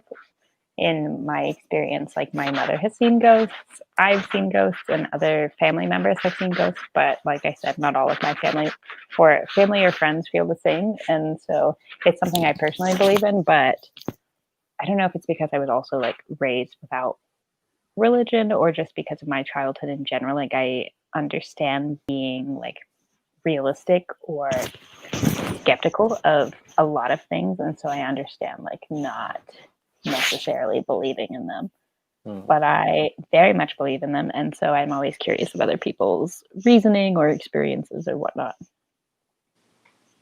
Well, let's see. Industrial Girl, I think, is agreeing with you. So she knows her family visits her. I don't know what anyone else thinks. Coughing up the rent. Yeah. I only know for myself, just I don't know about ghosts, but on a personal level, when I was doing all the model shoots, that one location I refused to shoot in was any kind of cemetery. I just found it disrespectful. And I had to make one exception for that when we were doing our version of A Christmas Carol, because we needed some kind of look, and the model that I knew, this is over on Whidbey Island, and said, oh, there's a perfect cemetery, Mark, we can shoot there during the day, and you don't have to actually be on the property. We can kind of have it in the background or whatever. And I was like, that I'll be okay with, but I don't want anybody stepping over that area and actually being by tombstones and grave sites and all that kind of stuff. But that's just me on a personal level. I don't care. I've seen all kinds of other people that do all kinds of things that they shoot at cemeteries and that, but I just wouldn't want that done if I was underground. I wouldn't want somebody shooting by my stuff. Would you want to be buried? That's also a question that I'm always like, curious about. Not for me. Yeah, I probably would. I don't want to be buried. Yeah, I don't think I would. What would you prefer as an alternative? I think in my mind's eye, I would imagine that I would be cremated or maybe turned into, it's going to sound morbid, but fertilizer. I like the idea that life gives life and that there's a whole balance to the entire system. So my idea to be a part of that, it doesn't make me feel weird. And honestly, I would much rather, I don't really necessarily want to be like in a vase in my loved ones' houses, unless they choose to do that. But as a whole, I would imagine that if I died or when I died, that who I am would be spread in the way that my loved ones choose. And I would hope that that would be out. I don't necessarily want to be confined to something like underground. What about you, Mark? I'm kind of with Anisa. I think I would want to be cremated, and I would not want to be in an urn or something like that. But then we've actually talked about this with my immediate family. I think my mom's the same way. She wanted to be her ashes spread, but I can't remember where it was. But there was like some legal issue she would have to look into about if it was actually okay to do it there. And I'm like, well, just do it somewhere where it's like, if you, let's say it's, I don't know, one of your favorite places, and you do it, then they're not going to necessarily know that. No, that you did it. Yeah, it blows away. But I guess the better question for me then is, if I got cremated, where would I want my ashes spread? I don't really know. I'd have to think about that for a while. That makes sense. And like I said, like I was raised without religion, and so I don't have any like like I've experienced religion multiple times. One of my best friends was Mormon, and I went to church with her a lot growing up because my parents were like, if that's something you want to do, go for it. And I had another good friend who was like Episcopalian. And so, and another good friend who was Lutheran. Anyway, I've experienced it a lot. I've decided it was not for me, but I also understand why it works for some people. But so like death is one of those things that I think is very much an individual experience. And so I'm always curious, like what people kind of expect out of the end of their lives. Like I kind of want to be planted as like a tree. My name is actually synonymous with a variety of trees. Like there is a rowan tree. It has poisonous berries. Don't eat them. But like I think it's a good way to, like, similarly to Anisa, I think, I mean, scientifically, all energy that is in the universe has existed since the beginning of time, and no new energy will be created. It's all kind of ends up being recycled. So I'd rather, at least for me personally, have that put back into the world and have it go towards some greater good. And if I can be a tree that maybe some person won't chop down because tree cemeteries are currently protected, like, might as well be. Also, I'm really tangling these up, so if you can't hear me, it's my fault. No, I can hear you. It sounds like people in the chat all kind of have different things that they believe or what wanted to have done when they pass, and all of them make sense to me based on their individual preferences. Yeah, it's super interesting. Like both my parents' families are religious, but both my parents were born in the 60s, and both their parents got divorced, and so at that time it wasn't recognized by the church. To be able to like stay active members. So I think they have their own experiences with that and then took that into how they raised us. But I do think like religion can be really helpful for some people, and I am definitely not against it. I just think you need to take it with and need to interpret it in a way that fits your life. I think you're pulling your mic away from you. I think so too. I'm sorry. Both Mark and I just went For the best. My opinions are controversial. We shouldn't be talking about religion anyway. Did you carve a pumpkin this year? What did you carve it as? I made pumpkin seeds. Ooh, so but I didn't carve a pumpkin. But how did you get pumpkin seeds if you didn't carve a pumpkin? My sisters carved a pumpkin. Oh. But I made dinner. And I made pumpkin seeds instead. Did you carve a pumpkin, Mark? Is that something you regularly do for the holidays? When growing up all the time, and as an adult, I did it for a while, but I haven't carved one in a while. Even though Halloween is my favorite holiday, I just kind of got out of practice. It's so fun. Well, it's kind of weird, at least for me. Only speaking for myself. The older I've gotten, that things that I loved, I still love them, but I think I get kind of lazy about some of that stuff. Just like so this is the first year I probably put up a lot of decorations, but that's partially because I was on tour. So I was putting stuff in the background of the interviews, and I kept changing them every night. Different witches and different skeletons and stuff. But if I wasn't, if I wasn't on the tour, I don't know if I would. I always have like my certain things that I pull out every like end of September kind of thing. But I don't know if I would have put all that, because some of that stuff was actually from the 70s that I would put up on the background that we used to have in my parents' house. I'm gonna have to look through pictures now. Industrial Girl said, "Would you put pumpkin on pizza though?" Lol. Obviously, pumpkin different. Pineapple the worst. Do you drink pumpkin spice lattes? I mean, I'll drink mostly any kind of lattes. Really? I think pumpkin spice lattes are disgusting. I love pumpkin. I think pumpkin as an ingredient is really great. But I mean, I feel like pineapple has an acidity similar to like balsamic, and I don't necessarily want balsamic on everything. So like I don't want pineapple on everything. I'm like a coffee purist. I don't like flavor in my coffee, really. Like I just drink Americanos black because I'm gross and That's don't pretty care if cool. my teeth are yellow, but I do like peppermint mochas though. I would say that's my one weakness. Hence the peppermint dark chocolate porter.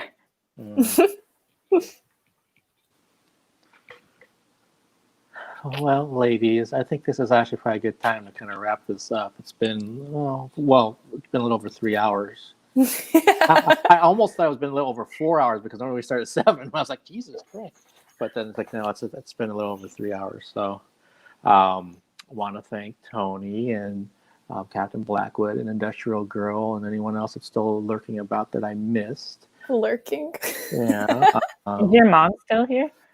Probably. She watches everything that I do unless it's a conflict with her exercise class at home. She's Has to be the done. sweetest. Yeah, so I think so every fun table I've done because they're at night. She I was actually surprised initially. It's like, did you watch the whole thing? Oh yeah, I watched the whole thing. You guys were talking about this, and this. I'm like, really? You didn't just start watching a movie or something else? You didn't log off? I said, no, I'm still watching it. She'll probably tell She me is that a tomorrow. precious human being, and I am so happy. Yeah, she. I don't know her, but I love her. She said, "I'm here." Oh yeah, there it is. See, there's your answer. She's still with us at 11:06. And I need to go to bed soon. I have a special Twitch stream tomorrow. Yeah, I've got an interview to do at noon. Well, it's at noon, so I mean, it's not that big of a deal, but it'll be fun with the road stories. Anisa, I will meet you and eat pineapple pizza in front of you. Oh my goodness. I will What, meet you. torture? I can watch you eat pineapple pizza, but I will not partake. You just have a nice margarita. Yeah, I'll support you and be like, You go could have like you. a spicy pineapple margarita and be like, "This is my Yeah. pineapple contribution." Not pineapple cider because that's way too sweet. But you could do like a pineapple Mars, like a spicy one. Yeah. So there you go. My foot is falling asleep. Evidently, it's time to go to sleep. Yeah, exactly.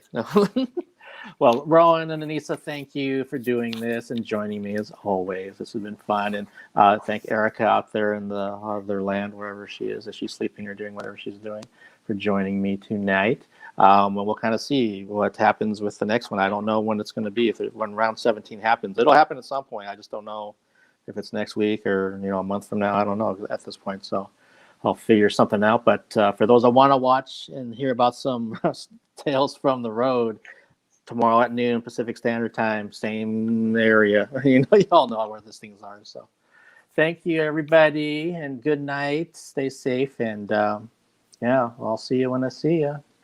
Thank you for having us. Yeah, Agreed. Thank you. Thank you, Mark. It was good to see you guys. And I'm glad that I could show up and see everybody online and in the chat. It was nice. It was so nice to see you. It's been so long. I know.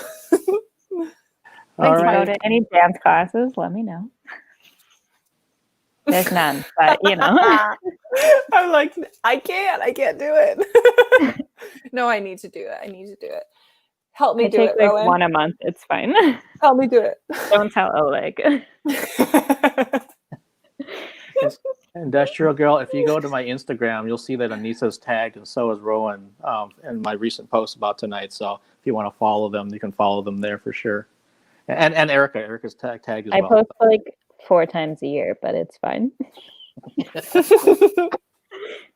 All right. Good night, everybody. Stay safe. Bye, Thank guys. you. Bye.